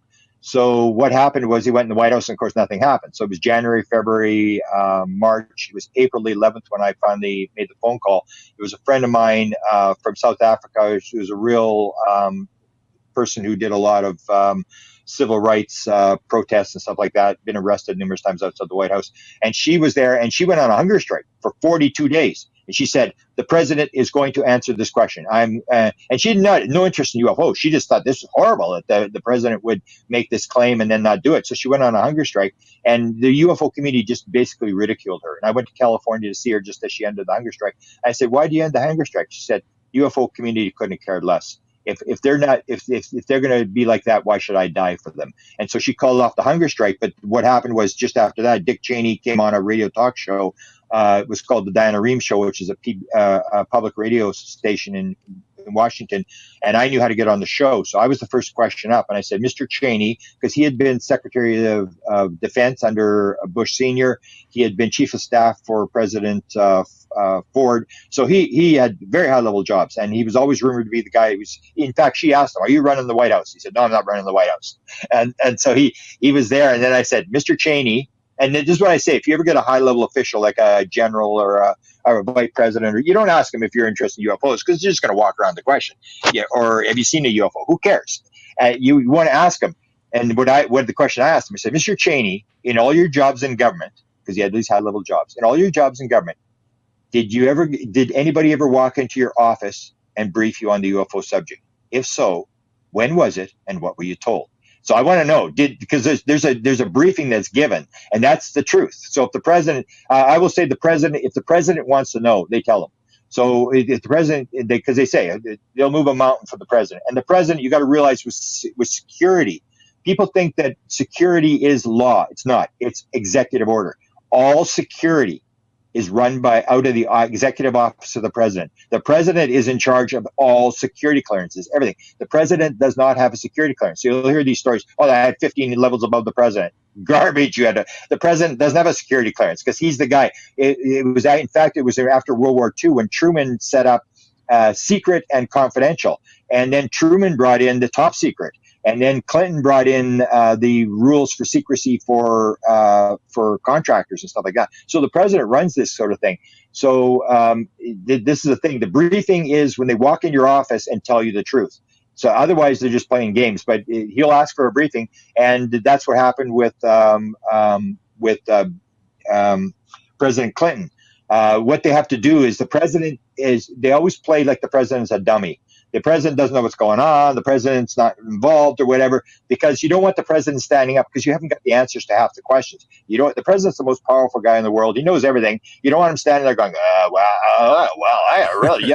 really don't know what's good. And so you keep it away from the president. The same as when Jim Semivan had his experience. He was the head of covert ops for the CIA. He had the beings in his room with his wife. And the next morning he went into the CIA and he said to Ron Tandolfi, the guy who runs the Weird Desk, the UFO guy, said, hey, Ron, I had these beings in my room last night. I need to know what's going on. I need a briefing. And he said, you don't have a need to know. And Jim Semivan said, I don't have a need to know? Are you kidding me? You bring your boss's boss in here and we'll see who doesn't have a need to know. And they bring in the CIA director to Jim Semivan. And he sit him down and said, Jim, leave it alone. Pretend it's a one-off. Pretend it only happened one time. It'll never happen again. This will ruin your career. And I'll tell you, they would say the same thing to the president. If I'm briefing the president, what I'm going to go to the president and say, you may be interested in this, Mr. President. Let me tell you, if something happens and you need to be briefed, we will bring you into this. But do not touch it. Do not touch this subject. It'll kill you. Just drill another oil well. Nobody's dying. There's no emergency here. And that's what Bill Clinton, if you know the story, Bill Clinton was very interested in the subject. And he told the story, according to Whitley Strieber, he told the story to Lawrence Rockefeller at Rockefeller's Ranch in August of 1995. he said to Rockefeller, because they had a briefing. Rockefeller had a briefing, a citizens briefing. Only person that showed up was Hillary Clinton. You cannot put the president into that briefing because it's going to get public and everybody's going to go, the president was in a briefing on UFOs with Rockefeller. So what happened was Hillary went to this meeting. The president didn't go. He was in the building at the time in Rockefeller's big cottage. And the next morning she said to Rockefeller, okay, we've listened to what you've got to say. Now don't ever bring up the subject again. Later that afternoon, according to Whitley Strieber, Clinton was walking with Rockefeller and he said, hey, this is, I tell you, this is like the Arkansas tar baby story. And if you know the Arkansas tar baby story, it's Brer Rabbit, and the fox catches Brer Rabbit. And the way he does it is he builds this little tiny puppet thing made out of tar. And Brer Rabbit's walking down the road, and he sees this little tar baby standing there, and he says, "Good morning." And the tar baby doesn't say anything, and he's "Good morning." And he doesn't say anything, and he gets mad, and he punches the tar baby, and he gets his hand stuck to the tar baby. And then he punches him with the other hand, and then he gets his other hand stuck. And then he puts his foot, and he tries to get his hands off, and his foot gets stuck. And next thing you know, he's completely stuck to the tar baby. And that's what Bill Clinton says. This is like the Arkansas tar baby story. The president can't touch it. You know, and so that's the whole thing. So they make the president look like he's a dummy. I'll guarantee you the presidents know. I even got some recovered documents from the Johnson administration, an eyes-only study, which means they destroy all the documents after. The guy who did the study, and I know all the people in the study, I got the manuscript. The guy was going to write a thing, and he died. And the documents went to his daughter. She didn't know what to do with it. She gave it to a UFO researcher in Oregon. That woman contacted me and said, "Would you like to have these documents?" I said, "Yeah." So I actually have the report. And it's like an 8 or 9 page conclusion to the report as to what is going on. So Johnson had a complete study. It was done for 9 months. The same as this sort of thing, 9 months, and there was 8 people working on it. The head of Lockheed Skunk Works, a 4-star general, the top CIA UFO guy, all these people worked on it for 9 months. And basically what they came up to is what I think is the conclusion now. Yes, we are being interactive, what's called the core story. Jacques Vallée confirmed to me that he had the meeting. It's called the core story. We are being interacted by some sort of intelligence. We do have hardware and we do have bodies, and we are not able to back engineer that material. It's so far advanced. That's the conclusion of the 1967 study by Johnson as well. And also Johnson did was just, he was doing it because a big researcher by the name of James McDonald was forcing him, his friend was forcing him to do it. And as soon as it was over, he didn't make anything public. And if it had not been for that girl whose father died, if she had destroyed the documents, nobody would ever know that there was a study done under Johnson. But I've got the documents. There's been a number. Carter was involved. Clintons were involved. Obama said, "Yes, I looked for the material." They said, "Did they try to hide it from you?" He said, "No, they didn't. It took me a long time to find it, but I found the material." Well, what was it? I can't talk about it. Same as Bush. They asked Bush, "Did you go look for the UFO documents?" He said, "Well, that's exactly what my daughter said to me." And it said, "Well, what do you tell your daughter?" Nothing. And then he said, "Well, so means you're not going to tell us nothing?" "I'm not telling you nothing." So that's the thing, is there's 15 administrations who have handled the UFO subject. They have all done exactly the same thing, which indicates there is something on the inside that convinces the president to keep quiet, because they've all done the same thing. Nobody's defected. Nobody's run. Elizondo was the first guy to defect. And that's why they're so angry at him. That's why they threatened him. That's why he has all this trouble. That's why they have this big complaint, because he broke ranks and pushed the thing out. And now the Pentagon is stuck in this situation where they're trying to destroy his files, and they're trying to back out of this thing. And to me, it's like clear that Elizondo just almost like blew the place up. He was so angry when he left, and he went rogue, and he started to talk about it. And now they're trying to cover the trail. And I don't think they're going to. I think the blood is in the water. It's like the sharks. All the big reporters in New York Times, Washington Post, all realize they've been had. I've said this for years. When the major media realizes they've been had on the story, it's over, because they're going after it. And they've got sources inside the Pentagon. They've all got the security stuff and stuff like that. And what's going to happen is there's going to be a leak on Friday, part of the story, and that the reporters are going to go, "There's more to this." There's going to be another leak, which is going to lead to another question, another leak, and it's just going to go. And so Friday is only the beginning of the end. It's only going to start Friday. They light the fuse on the bomb on Friday. Friday the bomb goes off, but it's going to be going off for quite a while after that. Oh man, and I think we're here with Clubhouse, part of the Creators First program, and definitely excited about our show being picked as one of their winners. And I just know that we're going to have, this is going to be epic, as we continue down this, for another year. It's just going to be crazy.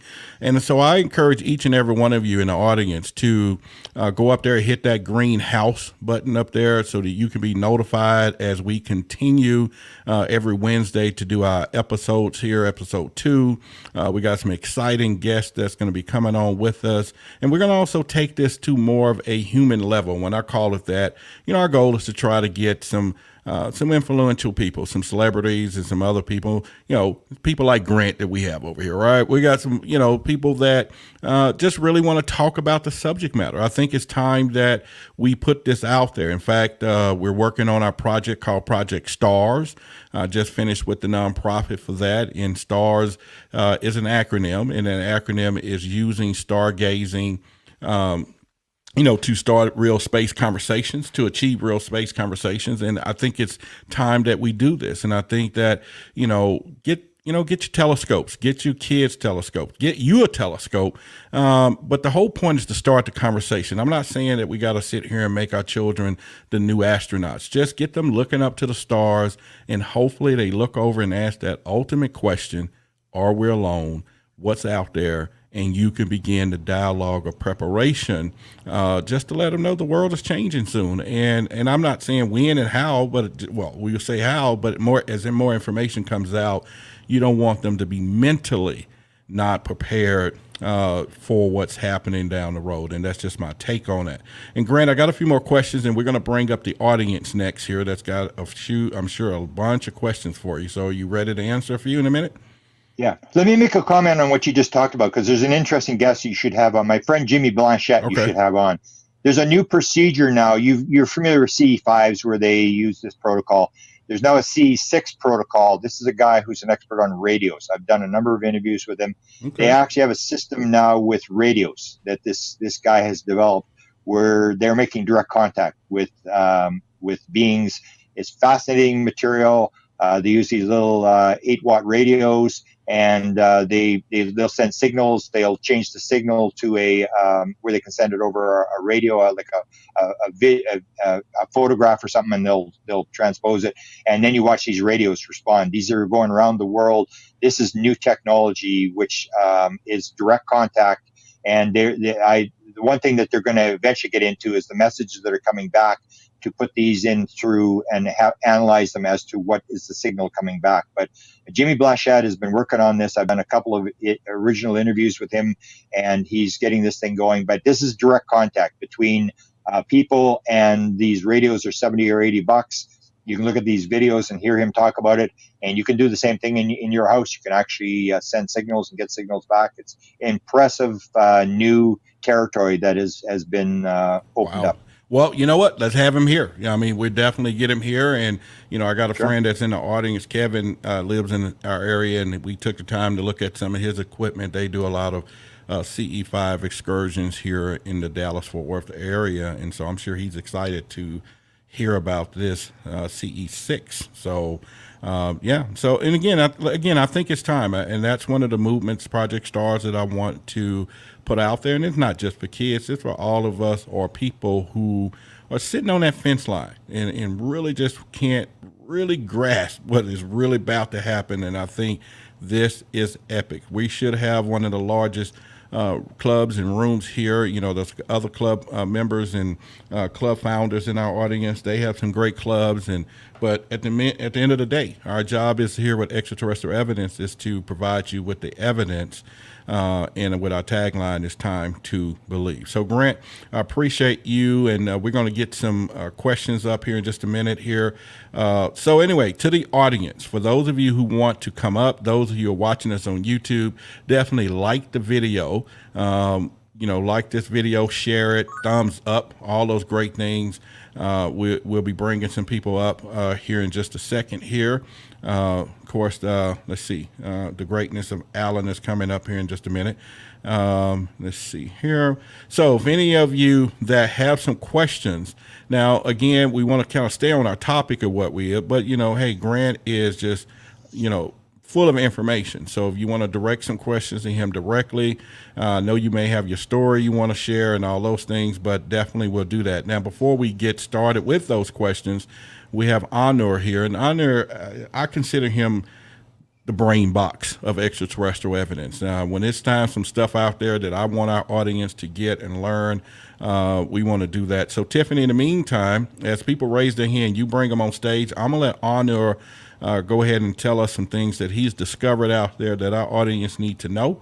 And then we'll hit Grant with all these great questions, and he can entertain the audience as well with knowledge. Honor, go ahead. Thanks, Rod. Thank you, Tiffany and Grant. Hi, Grant. How are you? Pleasure meeting you. We met before, actually, 2 years ago in Paula Harris's conference in Laughlin, Nevada, about remote viewing, and that was a great speech that you gave over there, and you got the Best Researcher Award, and it was really, really a pleasure to meet you at that time. Thank you, sir. What do you have for us, Honor? Well, 2 weeks ago, I was again in Laughlin, Nevada about a conference that was a UFO mega conference. It was a 1 week event, and Grant's assistant, Nicole, was there too. She also gave a presentation over there, a great one. I just wanted to give you some updates about the upcoming report and some important researchers who are coming with the new work who presented their research over there. One was, of course, it was hosted by Jimmy Church, and I met with Alan, who is here right now, and I also had a chance to meet with Nicole, and Dennis Sheehan was there too. And there was a panel about the upcoming Pentagon UAP report. And Dennis said that, as Grant also mentioned in his speech today, that it's going to be around like 74 pages report, and only 4 pages will be available to public. And in the annex that's not going to be available to public, Dennis Sheehan thinks that there's going to be there's going to be mention about where this UAP's origin from, and it might say, the report might say that it might be extraterrestrial origin. And we were a little bit shocked when he said that, but he's really very optimistic about that. The report is going to, the annex, of course, the one that's not available to public, is going to mention about whereabouts of those UAPs, and it's going to be extraterrestrial origin. And then we had, of course, Richard Dolan and Richard Doty, and they also had their seminars over there. And Richard Dolan is not very optimistic about, as optimistic as Dennis Sheehan. He doesn't think that the report is going to mention about the ETs. And one interesting presenter is Richard Doty, of course. Since Grant mentioned about the presidents, I just wanted to give you an insight about what I think about the Doty's presentation, because Doty also said that at the time he was working in the U.S. Air Force, he was aware of the 5 ETs, which was also in the alleged Reagan briefing documents, which were the 5 species: the Ebens, Archcoloids, Quadloids, Haploids, and Trontoloids. And these documents were treated as like MJ12 documents. Nobody can, like, it's very hard to confirm or refute the report, but it was interesting to see that the Doty confirmed the 5 species that was also mentioned in the Reagan briefing document. And Ray Hernandez talked about contact modalities. He is also the president of the Consciousness and Contact Research Institute.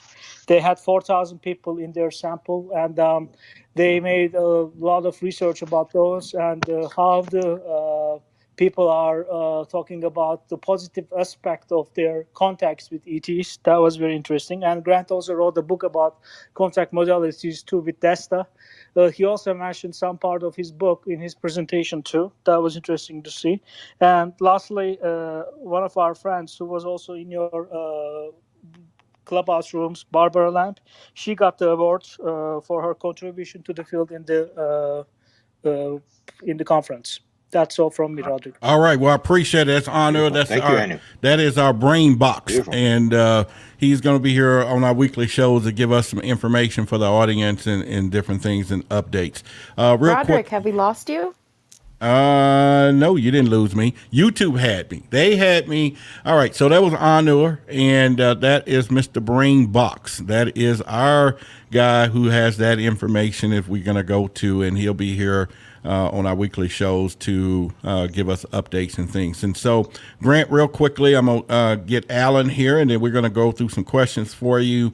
Of course, everyone knows Alan is the magic man of extraterrestrial here and evidence. And, you know, he has this new book, Making Contact. It was #1 on the UFO books out there.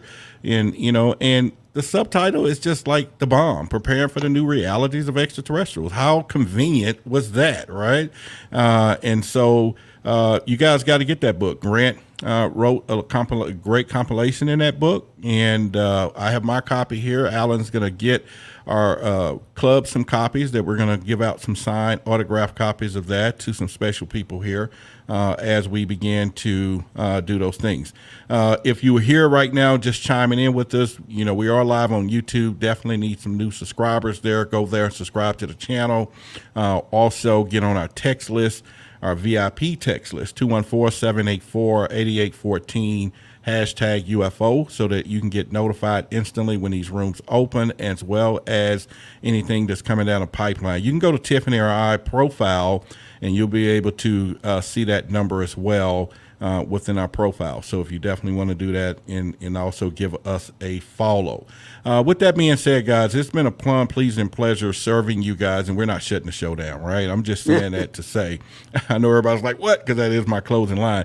We're not shutting the show down. I'm just saying it's just an honor being here serving you as a servant leader, and just being able to be here each week doing what I love to do. I grew up at a time that people would say, if you can talk, you got the gift of gab, but now I am a professional speaker. So whatever. But the joke is, I enjoy what I do. I think we're in some great times of what we're doing. And I think that you want to stay tuned to all of our shows that we're going to be doing here without this month, and some of the special ones that we're going to pop up, especially Friday. Friday, we are going to, hang out. We got to. Information is out. We're going to be talking all night if we want to. I'm going to take my little podcast machine to the house. And I'm going to sit down. We're going to have some bedside talk, and we're going to get to the bottom of everything. Now, with that being said, let's go ahead and do this. Alan, you're the man. Yeah. Welcome. What's going on? Hey, thanks. Well, one thing Grant Cameron says, which I love, is this is the Super Bowl of all stories, because if we think we're excited about it because we know what's kind of going to unfold here, just imagine when the world wakes up and says, what? There are aliens here. This is going on. They've been here for a long time. How come we haven't heard this? So the other thing I want to say, because I had this book event. I interviewed Grant for my book after it came out, and he said on my show, on my YouTube channel, my New Realities YouTube channel, he says, one other thing that just blew me away was, they might not be aliens. These is what we're calling aliens. But so Grant, I'd love you to talk about that, because that just opened up a whole other field. If we're just identifying these things as aliens, and there might be something else, is also what Whitley Strieber says. What's really going on here? Yeah, I look at the one example I always give people is in the 1890s. Everybody knows there was like 10,000 of these airship sightings in the United States. These things were flying around, big, huge wooden ships with sails on them and balloons and guys hanging off of ropes, and they would fly around with big lights on them that you would never be able to because they were just like structures that would never be able to get the batteries, and lights weren't that really big in the 1890s. And they would ask these guys, so where are you from? And they would say, we're from Mars. And then people believe, because then it's the belief system that we believe that the atmosphere went all the way to Mars, and that they came flying across with Mars. And I remember the Canadians were channeling this alien by the name of Alpha, and he said he was from Uranus. And I remember the metallurgist told me, he said, Grant, let me make something perfectly clear here. At no time did Wilbur Smith or I ever believe he was from Uranus.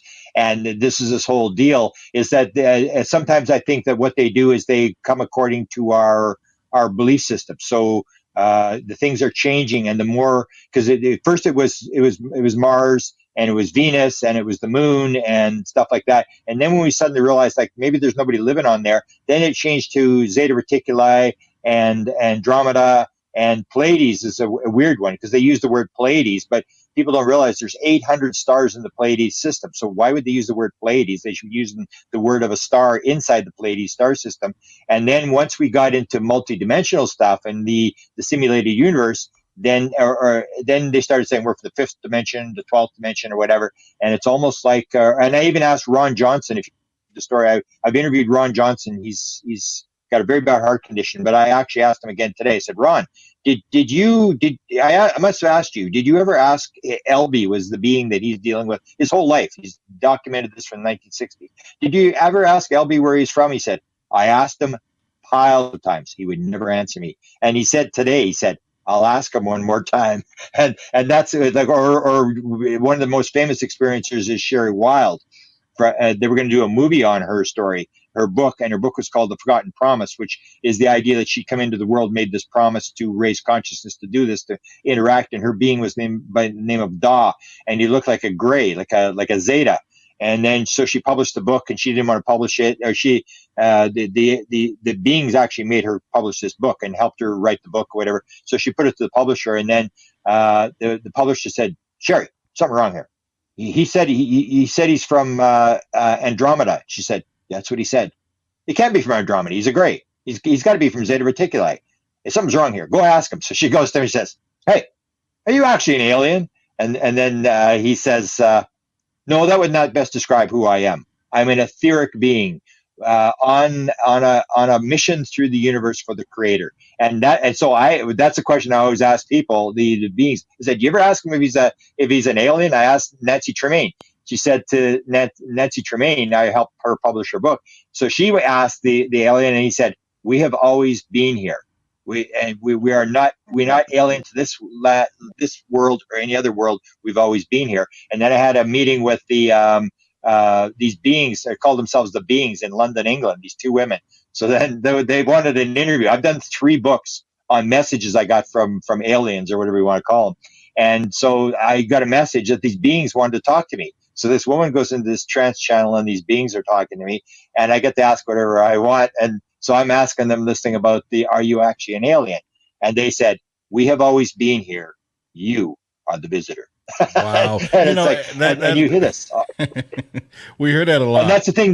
Now we know there's no time and space. Yeah. So the whole thing is it's all here, it's all now. As Deepak Chopra said, and you get into the consciousness thing, everything is an activity inside consciousness. Max Planck, the father of quantum physics, said, nothing gets behind consciousness. Consciousness is primary. Niels Bohr, who won the Nobel Prize for the quantum atom, 1921, said there is no such thing as matter as such. And I say as an authority, this is what we've got to remember, is that when you start breaking the world down, now we're getting to this thing about the simulated universe, is that this is what I'm saying. It's going to be 1,000 times more complex. There's an ET component to this thing, but it is way more complex. It is not as simple as they come through. And exactly, if you take a look at what the CIA and even Politico did a report on this, the national security reporter for Politico said the Pentagon did a study on interdimensionality with UFOs, as if to look, are these things actually here and now, just in a different here and now, that they may not be coming from out there? Because people will say, oh, it's definitely an ET, but unless the ET's got a passport from Zeta Reticuli, even if you've got bodies, and they do have bodies, how would you know where the being is from? And so I always ask the people. You know, Grant, that pushes us to be, there's more to the human being than we suspected. And that's what I think this whole revelation's about. There's more to us. Yeah. We need to understand we are also interdimensional and of consciousness. Yeah, that's what I said. When I did my interview with Whitley Strieber, and Whitley and I talked about that quite a bit. And that's the idea that we forget who we actually are. And the expression I always use is, you are not the actor on the stage. You are playing an actor on a stage. Big difference. Because you played King Henry VIII in grade 12 doesn't mean you're King Henry VIII. You're playing a role. We are etheric beings. We come into the world and we take on a human form to do whatever we're going to do. We come in here to do something, and everybody, that's where Shakespeare, and I wonder whether Shakespeare had some insight, because he said all the world's a stage, all the men and women and aliens, I add aliens, and aliens are but actors. They have their entrances and exits, and each man plays many roles. And Whitley Strieber, when Anne died, he wrote this book with Anne after she died, and she came to me, she said, Whitley, I am no longer Anne, but I'll always be Anne to you. And that's the thing. Wow. When I leave, I'm going to say, Alan, it was good to be on stage with you. I'm gone. I'm off to do another thing. And that's when you see this connection between near-death experiences, dead people and stuff. My father, when my father died, just before a couple of days before he died, his father came to see him in the hospital room. And my father was very skeptical. He was, he didn't want to be, he was always saying, oh, there's too many questions. And he was always sort of arguing with me and stuff like that. And his father came to him, and my mother said, your dad was here? He died in 1956. And my father said, yeah, I was here. So what do you say? What do you have to say? He was just here. That's all you need to know. And the question is, if reincarnation is a fact, which it is, then my grandfather played thousands of different roles in different things. Why would he come to my father as my grandfather? Because if he came as anybody else, my father wouldn't know who he is. So the beings come in, or there's an experiencer you might want to get on. His name is Yossi Ronan out of Israel.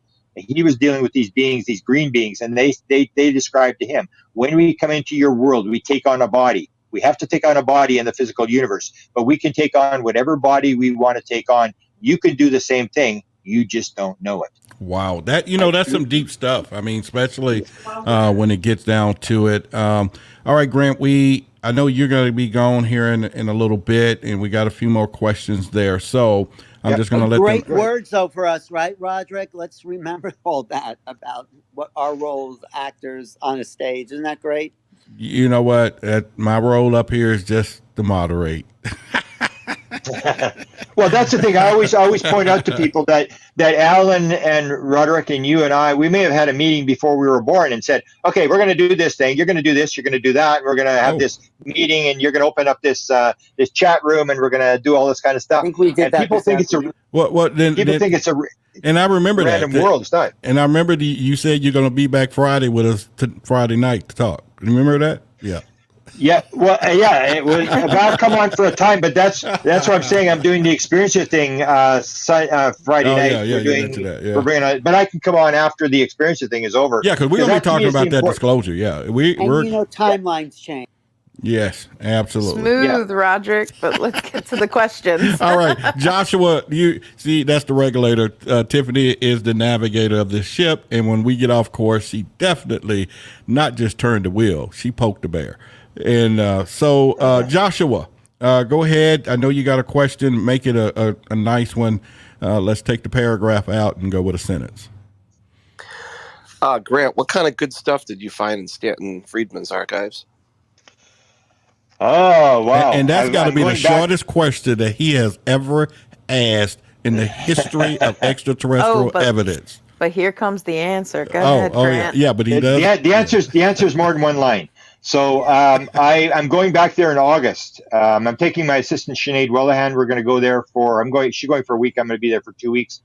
The first thing I looked at when I went to Stanton's files is I was looking for what was called the Cuban Case. There was a case that U.S. Navy intelligence got of an incursion inside Cuban airspace. These two UFOs go in, and the wingman is picked up by Navy intelligence in Florida, and they're listening to this whole communication. And what happened was they give the warning, identify yourself, turn back, all this kind of stuff. And these two Cuban jets are chasing this thing, and they don't get any response. And then the wingman is talking, and they lock on, and they say, take it down. And at that moment, you hear the wingman say, he's gone, he disintegrated. The plane just gone like that. And this was picked up by U.S. intelligence, and it was leaked to Stanton Friedman. So Stanton got it, and they put the National Enquirer at the time, who was doing stories. Bob Pratt, who was a pretty interesting guy, had the money, and they put it in an FOIA, and they said, no, we don't have anything and stuff. And then they went to an organization that was trying to sue the government for documents, UFO documents. And they went to the NSA, and they said, unless you give us the documents on this, we are going to go and contact the Cubans.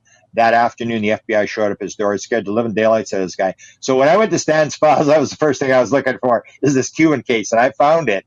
because it has the actual document of the conversations. And what I learned, I'll make it short, but there's a lot of interesting stuff. And anybody who wants the Stanton Friedman files, I can do with a click of the mouse. I've got it on a OneDrive, and I'll give Yes, people we do. access to all the Stanton. I'll give and I always tell people, tell me if you find something interesting. Nobody's ever told me they found anything interesting because it's not really sorted. But I have 5,000 pages. The next time I think I'll probably bring back 15,000 pages.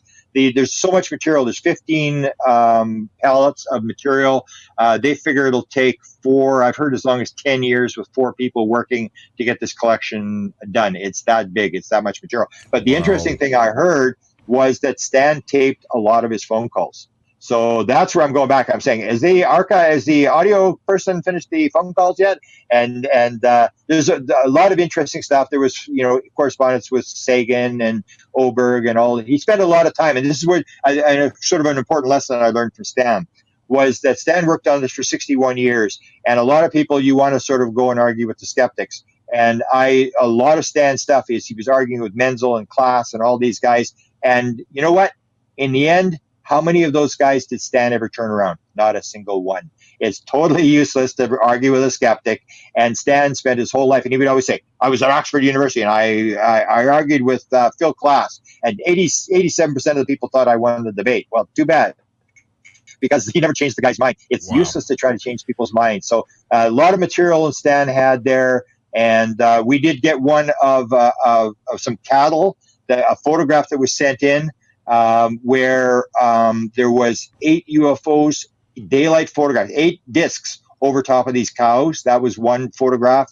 And the other thing that was really interesting is that some guy said he had a piece of the Roswell crash. And so they sent me the photograph of the letter, and it was just this handwritten thing, and it said, Stan, here's the piece of the Roswell crash I promised to give you. And it was in a little baggie, and it was taped onto the letter. And I said to the archivist, I said, you better put that under lock and key immediately, because it's going to walk.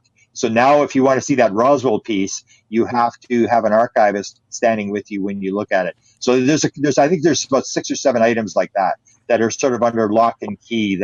And that's what I always look at in documents. What I've done with my own documents is I've got you had Michael Hall on, who was the disclosure, the paranormal lawyer. I have an agreement with him that I've made a lot of bad deals with people where I made a secrecy agreement with somebody who told me some stuff, and then I couldn't talk about it. So when I die, the day after I die, you should be looking, because Michael Hall's going to release it all that material. Okay, yeah, he mentioned that. Over. Yeah, he mentioned the things that you guys are working on. Yeah. And so I said to Michael Hall, I said, okay, Michael, come on, what about you? What happens if you die? What's going to happen to my stuff? I want to make sure it gets out. And so that's the thing you can actually do is I realize that people in collections will make deals, or they'll have a file, or they'll have something that they're planning to do something with and never do. That's what I'm looking for in the Stan's files, is stuff that he got from somebody, he never talked about it. And so I'm going back in August for 2 weeks. And if you want me to come back on, I'll tell you what I find there. Or we're going to do some live broadcasts right from the archives. Absolutely. Definitely. We want you here. And all right, we got about, 30 minutes left of your time. And of course, ours too. We'll be ending this show here in about 30 minutes. Okay, we can go for a few more minutes. Yeah, I've got a few more minutes. Keep going. Okay. All right. So Joshua, nice lob up, small question, big answer. That's my guy, Josh. All right. So we got Hillary there, and Hillary, if you can, go ahead and ask your question, and go ahead. All right, I'm going to ask a really lame question, but it's one that every, normal person out there is probably wondering, and that is, what does this mean for us on a civilian level when everything comes out on Friday, or whatever is going to come out on Friday? What should we be prepared for as far as, will gas prices increase? Will religions, protest? Is there anything that we, as just the everyday average Joe, should be aware of or are prepared for? Well, I'll answer a little bit of that, and then we'll pass it over to Grant. I don't be fearing, the stock market is going to crash and gas prices is going to go up, only because it's not that kind of release, where, here the light world is going to change. That's my opinion. Now, Grant is going to give you the inside track, but, for the novice, it's just, I think it's more redemption for those of us who's been around this for years and years, who's been called crazy. This is this, now the fact that, there's some validity coming down the pipeline. Now, would there be a lot of redacted stuff? Absolutely. Like you said, 74 pages, only 4 to the public. And those 4 pages could have 3 words on it. That is, you guys are not crazy. And, that's it, right? And maybe that's 4 words. But either way, with the humor of saying that, I think that you don't have to worry in more of a fear tone that life itself is going to change. It's just more information. So, Grant, how do you want to handle that with Hillary? Actually, before you go, Okay. Grant, let me preface my question. The reason I'd asked that, the only time I've never in life, the only time anyone has ever come out and just admitted, oh, hey, I might have been wrong about something, I lied about something, is because they were already caught. So is there something that we should be, I should have said this first, is there something that we should be prepared for because they're aware that something is happening? Because everything has gone up. People seeing things, everything's gone up. So is there something about to happen? Is there something on the horizon that, that they know, and they know that they can't get away with just keep telling us, no, look the other way, that now they have to tell us? Yeah, well, that's the way I look at this thing, that this is not something the government is doing. This is something that Lou Elizondo, the way I describe it is, as he was leaving the Pentagon, he rolled a live grenade into the room as he was leaving, and it's blown up, and now they have to deal with it. And they're furious that he did this because now they're stuck. And that's what happened with I wrote this article called "The 64 Reasons They Decided Not to Tell You the Truth." And I look at all those things like, oh, people are going to jump off the building, the stock market's going to melt down, all these. Why are they covering it up? And thought maybe there may be some legitimate thing. But what I take you back to is December of 2017, the New York Times goes live and says, yes, the government actually had a UFO program to study UFOs. And what happened? Absolutely nothing. And it's like everybody went, yeah, I knew that already. Okay, get on to the next thing. Because they're doing this acclimatization thing. And so that's what's going to happen is people are going to go, yeah, I knew they were lying. I always knew the government was lying. I mean, what's the big deal? I mean, and because a lot of people, it's just entertainment. It's not really, they don't see the significant thing. In fact, I say the significant thing isn't the fact that there are aliens or ETs or whatever. The significant thing is this whole spiritual component, which a lot of people, I always say that when it comes down to it, it's the scientists who are going to be absolutely floored. The secular scientists who have been saying for years that this is garbage. There's no way we have another human being like us. It's a random accident. You can't have aliens on every planet. This is total nuts. There's no spiritual component. And that's the kind of stuff that is going to come out that's going to change it. But it's going to happen slowly. What's going to happen Friday? I'll guarantee you the government is going to do as little as they can. They're going to be backpedaling. They're not going to say UFOs exist. They're going to say, yes, where the videos are real, where there's a big mystery, we're looking at it and stuff like that. They do not want to release. They're being forced to do this on Friday. This is not something that they planned. This was Lou Elizondo blew the place up as he was leaving, and they are forced to deal with it. So there's nothing to worry about on Friday. Most people, in fact, see this as entertainment. It's exactly the opposite, where you try to convince people that this is a very important subject, and they go, yeah, okay, that's interesting. So, who won the hockey game or who won the football game yesterday? And people are so busy with their ordinary lives that I don't think it's really going to affect them. And there are a lot of very interesting things.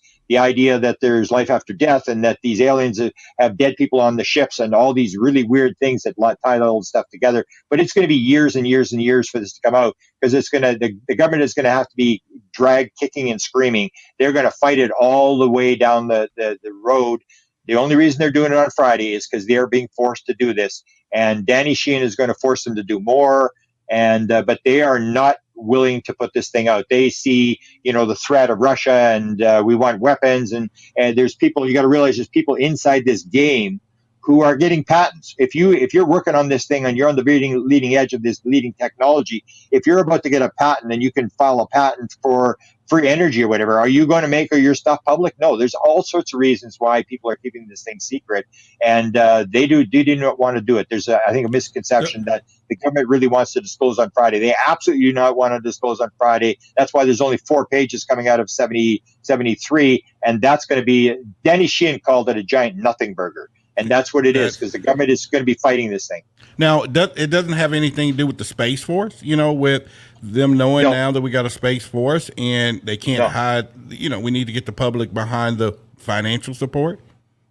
No, I don't believe the Space Force has anything to do with that. I mean, they may have some crazy idea they can shoot these things down. They're totally nutso if they think they can shoot these things down. Jim Semivan was asked who's running the show. He said they're running the show. They are in control. When you get an object that drops down from 80,000 feet to a couple feet off the ocean in 7/8 of a second, you ain't shooting that down. This thing's running the show. And so the Space Force is basically for satellites. It's the idea of you shoot our satellites down, we shoot yours. We got to protect our satellites because everything relies on satellites. If the satellites go down, everything goes down because the banking, everything is run. All the computers, everything is run on computers now. And it's run on the satellites. So that's what the Space Force. I don't think the Space Force has anything to do. They may have some crazy idea that they're going to shoot this thing down, but there's you see with the Cuban jet, and you see all sorts of examples where these things materialize, or if you know the story of Skinwalker Ranch, if you did see the interview with Bob Bigelow, what happened with this original study, the ASAP study, it had nothing to do with UFOs. The original $22 million had nothing to do with UFOs. It had to do with Skinwalker Ranch. What the Defense Intelligence Agency wanted at Skinwalker Ranch, they wanted to find out, how do you put 4 bulls inside a trailer? Because what was happening is the people had all this paranormal stuff happening on the ranch where the bulls disappear, and then they're inside a locked trailer. And how do you get the bulls inside? Or how the woman comes home and takes all the groceries out of the bag, and she's got the bags, and she goes to the next room, comes back in, all the groceries are back in the bag. That's what they're trying to figure out. That was the paranormal aspect that they got them to go to Skinwalker Ranch. The UFO thing was only a side thing, that a couple of dollars that they spent on the side. The main thing was this paranormal stuff. So that's where you got to realize this thing is so far advanced from what people think it is. It is so complex. There's absolutely no way. And when Bigelow, they had these special forces guys that were on the ranch who had these guns, and it's like, we're special forces guys, we're going to take this thing on or whatever. And they get stopped in the middle of the road, and they get this voice comes in their head and says, "Leave, you are not welcome." And these guys were petrified. These were special forces. Bob Bigelow said, Bob Bigelow, and they went home, and the wine bottles were flying around, smashing off the walls, and the people they lived with moved out. And Bob Bigelow said, "When I saw what they did to the government guys, I knew it was time to sell the ranch." Anybody who thinks they're going to take on this phenomena, had better think twice, because even George Knapp said, he was there because he didn't have any experiences at Skinwalker Ranch, and Bigelow didn't for a long time, and he said, my experience was the people who were the most aggressive to the phenomena had the worst experiences. This is a reflective phenomena, and it's if you want to play with it, it'll play the game. But be ready. Make sure your will is done. Make sure you have everything's planned, because it's going to be a rough ride. They will take you down. This is a very neutral phenomena. It's here to send messages. That's what Semivan said. They're ultra-terrestrials. They've created us, and they're talking in symbols. But if we don't get the message, if you want to try to shoot these things down, as you see with the Cuban, that's why I'm so interested in that Cuban story, is you see what can happen. It can be very, very ugly. And there were stories that the American military lost hundreds of planes in the early 1950s trying this shoot down order. And there was a story of, because you were talking about the president, there was a story told by Frank, was the biggest news guy in the 50s, Frank Edwards.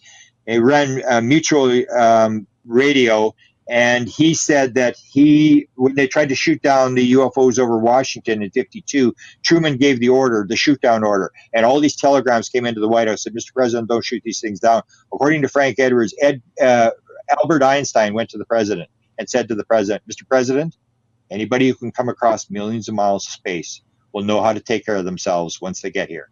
Don't start something you can't finish." Wow. So we may think that we got the big military or whatever, but all the examples I've seen is if you try to take this thing on, it's game over. So it's a very neutral phenomena, but definitely this phenomena is here. It's messaging us. It's trying to give us two main messages: the message of the environment, the message of the nuclear weapons, and the two main spiritual messages are the idea of oneness and love. Oneness is the key message, that we are all battling with each other. It's me versus you, good versus bad. And if you keep battling with each other, you're gone. The main message they want everybody to know is you are part of the entire universe. Everything is connected. Everything's one. And if you decide you want to take out your neighbor, you might as well take a hammer and smash your thumb.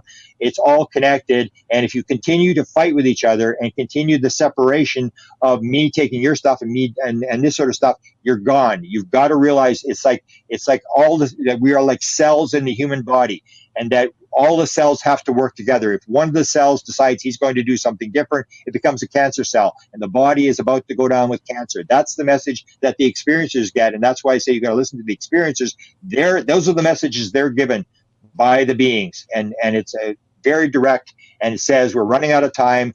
We've messed up the place, and they're just giving us these warnings, just in case, just so you know. But the nuclear weapons, they are here to save the Earth, because they don't want us destroying the Earth, because it affects the rest of the universe. So you can take yourself out, commit suicide. No alien's going to tell you what to do.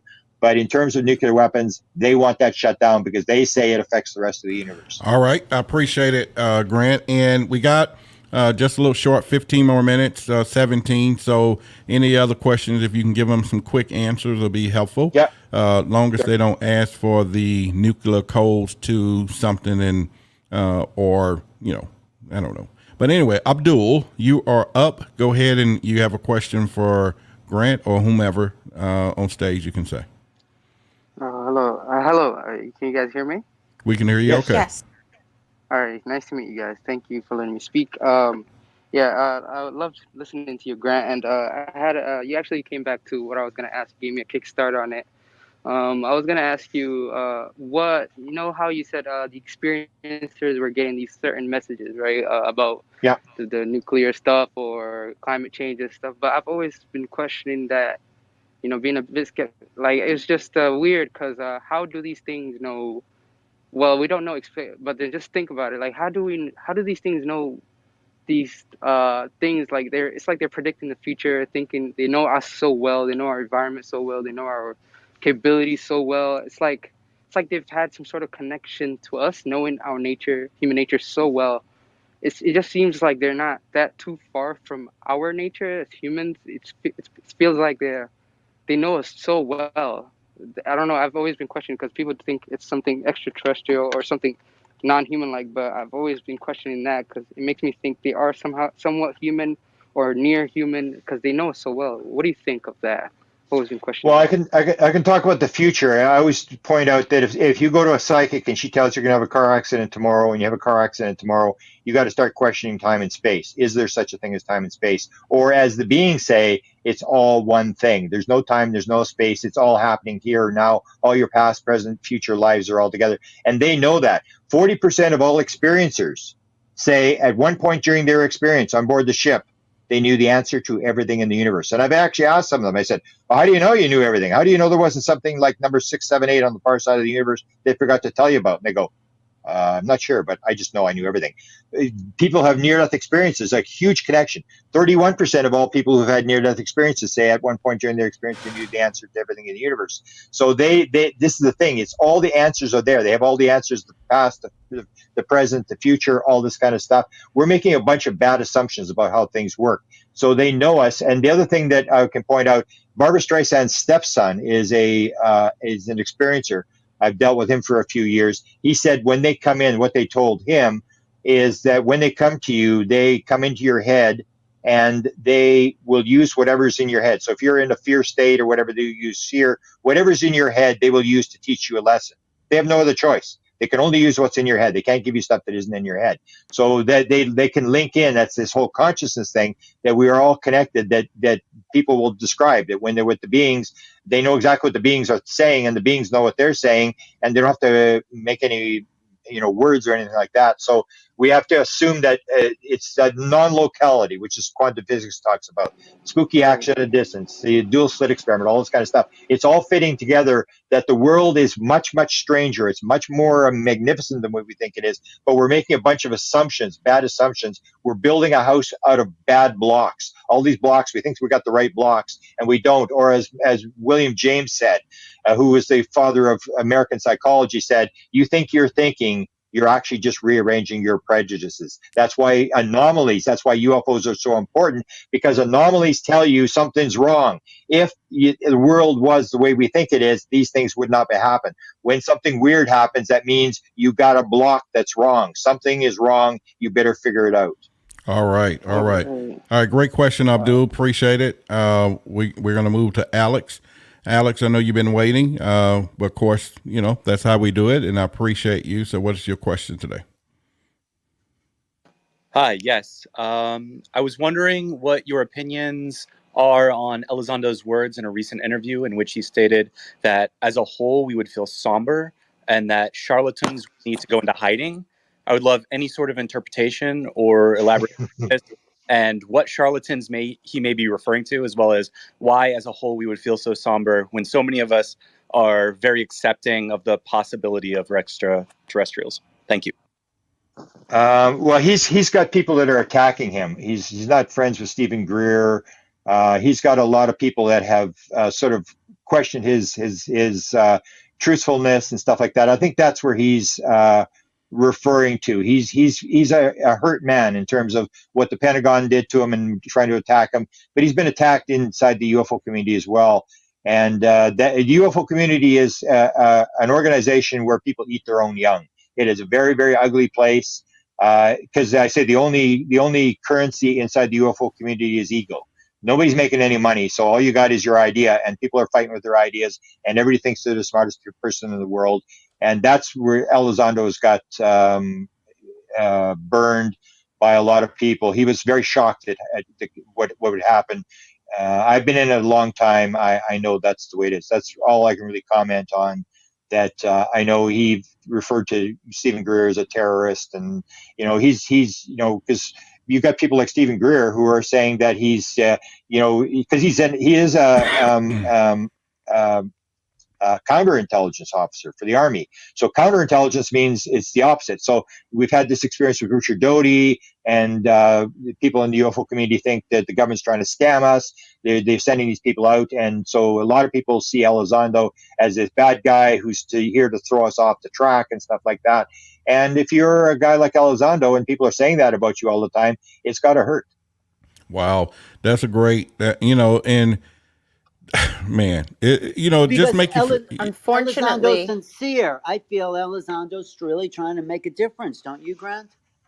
Yeah, well, even I at the beginning was wondering, why, because his resignation letter, I always question his resignation letter because they have a date on it. I'm going, come on, there's got to be some weird setup here. Like, I mean, if you're resigning, how do they know when you're going to resign if there's no date on the letter? So there was a lot of people at the beginning when it first came out. Once I saw Danny Sheehan had backed him, then I said, oh, okay. I basically sort of apologized to Elizondo. I said, I had this wrong. Because when Danny Sheehan backs you, then you go like, Danny Sheehan ain't stupid. If Danny Sheehan is backing this guy and he comes out and says, that he didn't believe the threat thing, although the interview that this last question just brought up, Elizondo again brought up this potential threat thing, which still just annoys me, this potential threat thing. But Danny Sheehan's backing him. I take him at face value that he wanted this thing out, that he wants the truth. So I'll accept him at that face value. I was wrong about him. At some point I thought that he may be up to some games or whatever, but I've changed my mind on it. All right, Tiffany, you was getting ready to have an input. I was just going to say that it's been something that's been said in some of these other rooms that we've had, that the UFO community doesn't need misinformation agents because we kind of create that ourselves. So there's no need to to actually generate them because we generate that ourselves. So that's an expression I always use with the UFO community and also with the evil aliens. I always say, people say there's evil aliens, and I say, when they drop the first atomic bomb, let me know. Until then, we have met the enemy, and he is us. Well, the words threat and evil definitely always come along with funding and defense bills. So it's understandable. Tell people what Sheehan said to you when you interviewed him about what Elizondo said about the threat idea. Yeah, well, Elizondo, that's what surprised me when Danny said that he had been in contact with him when he was still back at TTSA. Because I actually have a podcast called the Paranormal UFO Consciousness Podcast, and I did a thing where I actually play a couple of days ago. I actually played Tom DeLonge, and Tom DeLonge in 2015, he says, "You know what my advisors say to me uh, when they look at each other?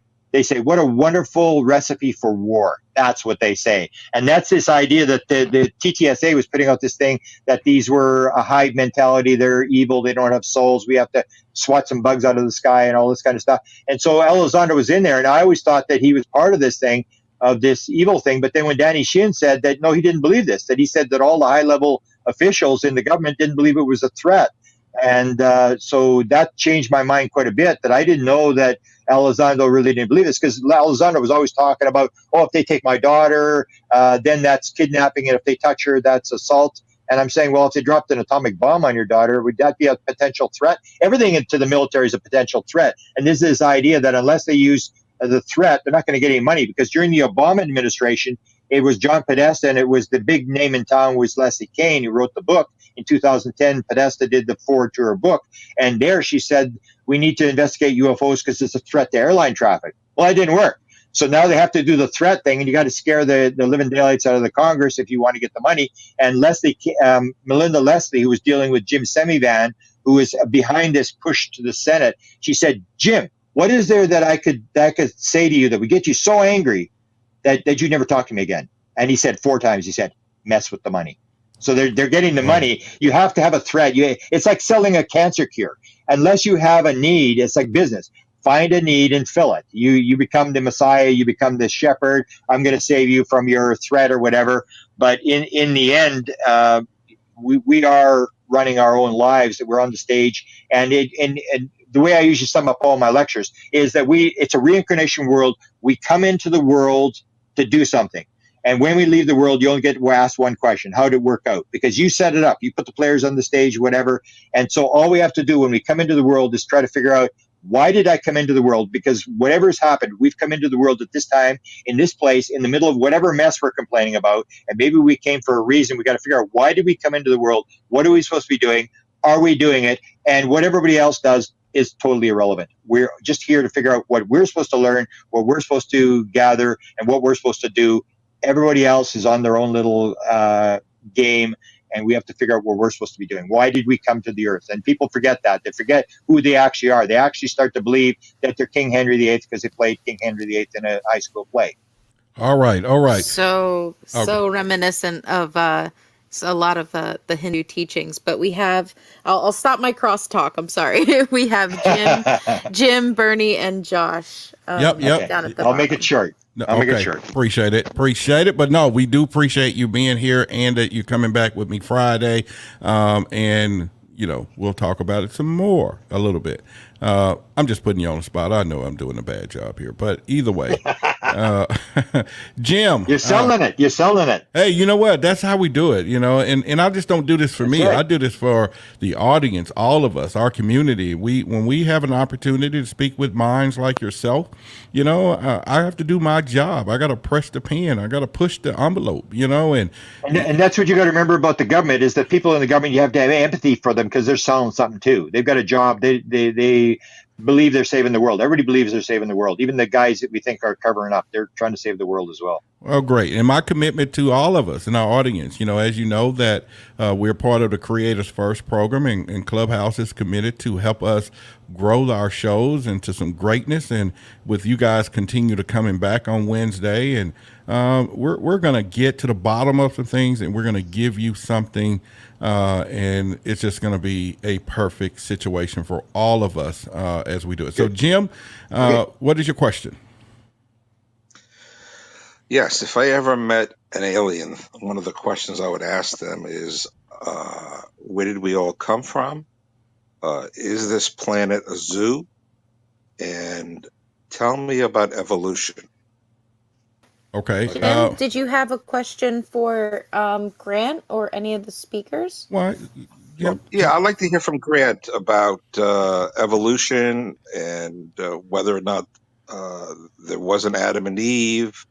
And how did we? Let's qualify and see if Grant is an alien first. And if he's not, then we're going to skip We're that all one. etheric beings. We're all etheric beings playing a stage play. That's where But we're all the same thing. great question, Jim. And I don't know if we Yeah. have a short I'll answer give for you. that. It comes to the concept of God. That the number one message that they're putting across, I guarantee you, is the oneness message. It's all one thing. Consciousness is primary. There was one guy who wrote a book called The Children of the Greys. Brett Oldham. He was on the ship and he was very angry at the Greys. He didn't like the Greys at all. He talked to the tall Grey. He said, "Let me ask you a question. What's your concept of God?" And the tall Gray said, "We are one with the one who is all." Alan has interviewed Daryl Anka, the Bashar. Bashar, there's only four rules. The one are the all are the one. What you put out comes back.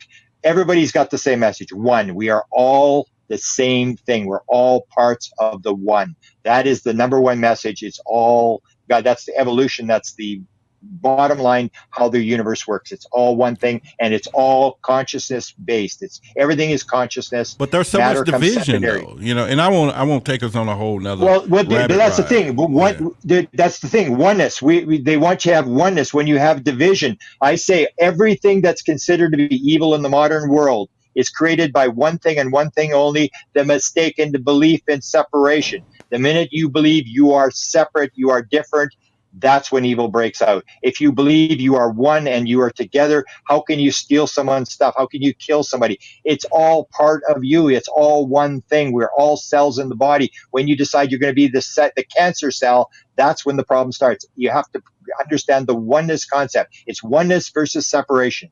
Oneness is good. Separation is where evil starts. All The right, great Vedic answer. scriptures talk about that. The Yeah.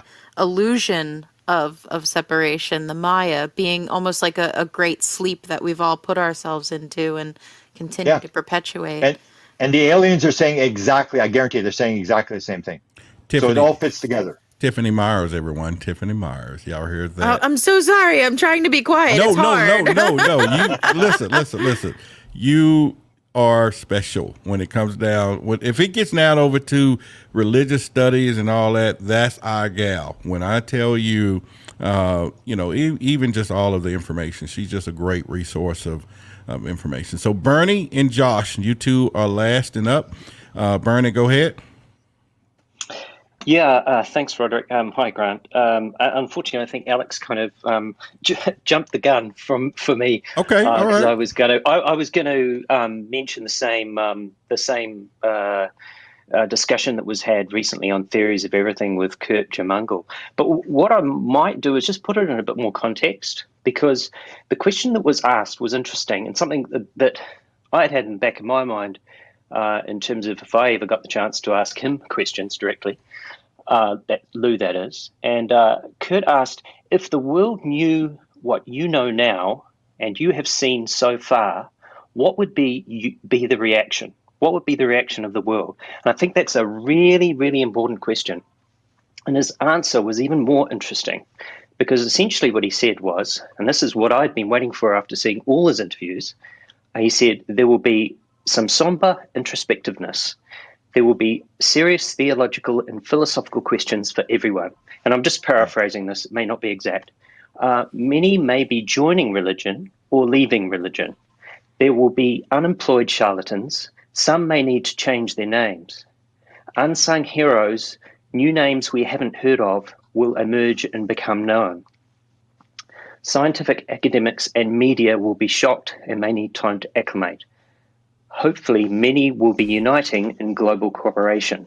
And he essentially backed that up by saying a little bit later on that if nothing is done, or if this appears to be somebody trying to stop it in its tracks for any reason, he will run for Congress, drop more data, and take it across the finish line. And I just thought that was really fantastic, because it kind of shows what's going on in the back of his mind in terms of the kind of the size of this thing and the depth of it and the complexity that I think we're probably very unaware of. So just interested to get your thoughts on that, because I think it's quite profound. Yeah, that's what I say. It's going to be way more spiritual than people think, and 1,000 times more complex. It has these.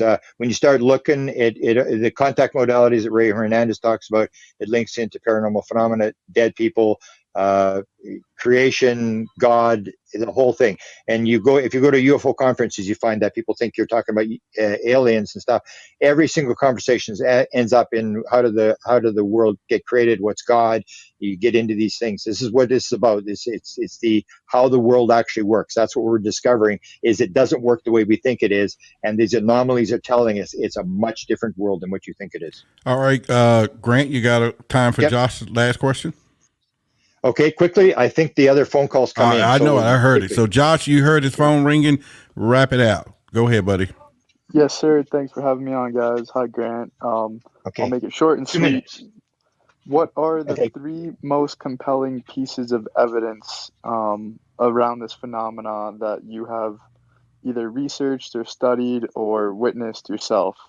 Go ahead and give us one of them, Grant. I know you got to go, and then Okay. Yeah. It's always the same thing, that what you see yourself. I mean, nothing beats my first sighting. Nothing. You can hear all the stories you want.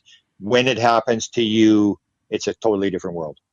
Okay. All right, Grant. I gotta Appreciate go, it. so All right, and we'll guys, the audience, you guys hang on. All right, Grant, we'll talk. Okay. All Thank right. you, Grant. Hello. Sorry. Thanks, Grant. All right, guys. As you know, this is one of our rooms tonight. This is our episode 1 of our season. And I'm excited about what's going to be happening in the future. And I definitely want each and every one of you to come to every Wednesday episode because as we grow our audience, I want you to spread the word and let people know what is happening and what's going to happen. In fact, this should be one of the most important places you should be over the next several months as this disclosure comes out in 24 to 48 hours. And I really believe that we're going to serve you here. We're going to provide you with that information, and we're going to definitely keep you abreast of what we're doing. I'm excited about what we're doing here, and not only with Tiffany, you know, here and with everyone else, and as she is that navigator of this plane, I'm the pilot, and she's the co-pilot and the navigator of what we're going. But I think we got some exciting times, okay? And so what my expectations is that I'm going to work as hard as I can to provide you with the information. We're going to dig deep. We're going to have those guests here. We're going to have a whole lot of people. But what I'm also looking for is some crowdsourcing. If you guys out there have some people that are what I call celebrities, because I think it's time for real conversations. And they don't have to have seen a sighting. I just want them to talk about the conversation that we having today. And I think that'll bring the other audience and people who are out there wondering, can they now talk about this? Because that's what's going to happen. We need people to talk about it. If you're on our YouTube channel, I want you to make sure you subscribe. I want you to hold that hands up. I want you to do all of those things as we come down this pipeline. But at the end of the day, it's all about, you know, where we're going from here. And so, Tiffany, do you want to say any goodbyes to anyone or any great words? No, I just think that was a really great guest. I do wish we had more time with him, but as he said, he will be back. So hopefully Friday, if not, then after this disclosure takes place, we should be having another conversation with him. Yeah, I mean, we're going to have another conversation with him. I think we're going to, I'm going to be here Friday. I'm not going to let you guys down. I'm going to hunker down and we're going to go over some things. So I want you to get your popcorn, if you got to put anybody to sleep, put them to sleep, kiss everybody good night and tell them, because we're going to get one. Like old Art Bell says, these things are best talked about at night. And so I think we're going to be really doing that. And it's just going to be a special addition to what we're doing. But our normal time is going to be Wednesday at 9 p.m. next week, Central Time. And we definitely want you guys to be here. And if you got anything, like I said, it's crowdsourcing it. And if you know some people out there or know someone that knows someone that knows someone, maybe we can find Shaq or somebody and get him over here and talk about it. Recently he talked about that he's seen a UFO and when he was years ago and he was afraid to talk about it. But now I think more people are doing it. So you guys can hit me on the Instagram or Twitter or, hit Tiffany or myself, because we definitely are looking to get that information out there as well. And we can do that. And so with that being said, guys, it's been a plum pleasing pleasure and well as a privilege serving you. I'm Roderick Martin, and this is Extraterrestrial Evidence, episode 1 of season 1.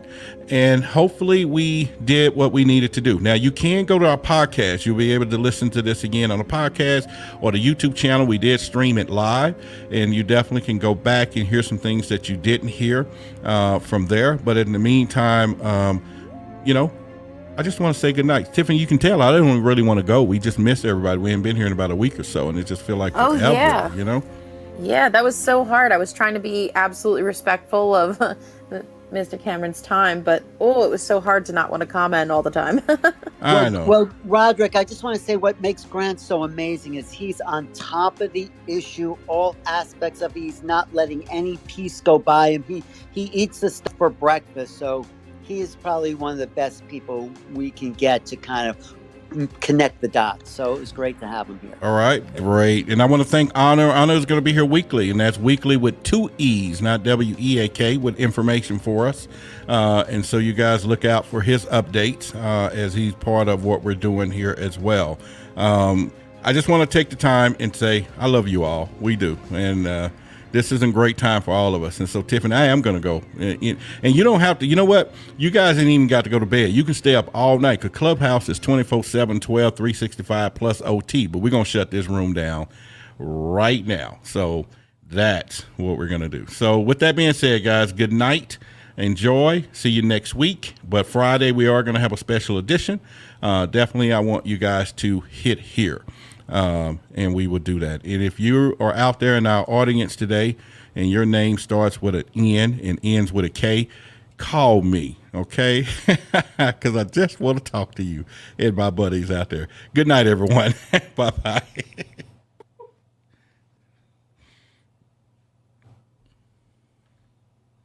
All right, YouTube. We're going to see you guys later. All right. Okay. Y'all have a good one.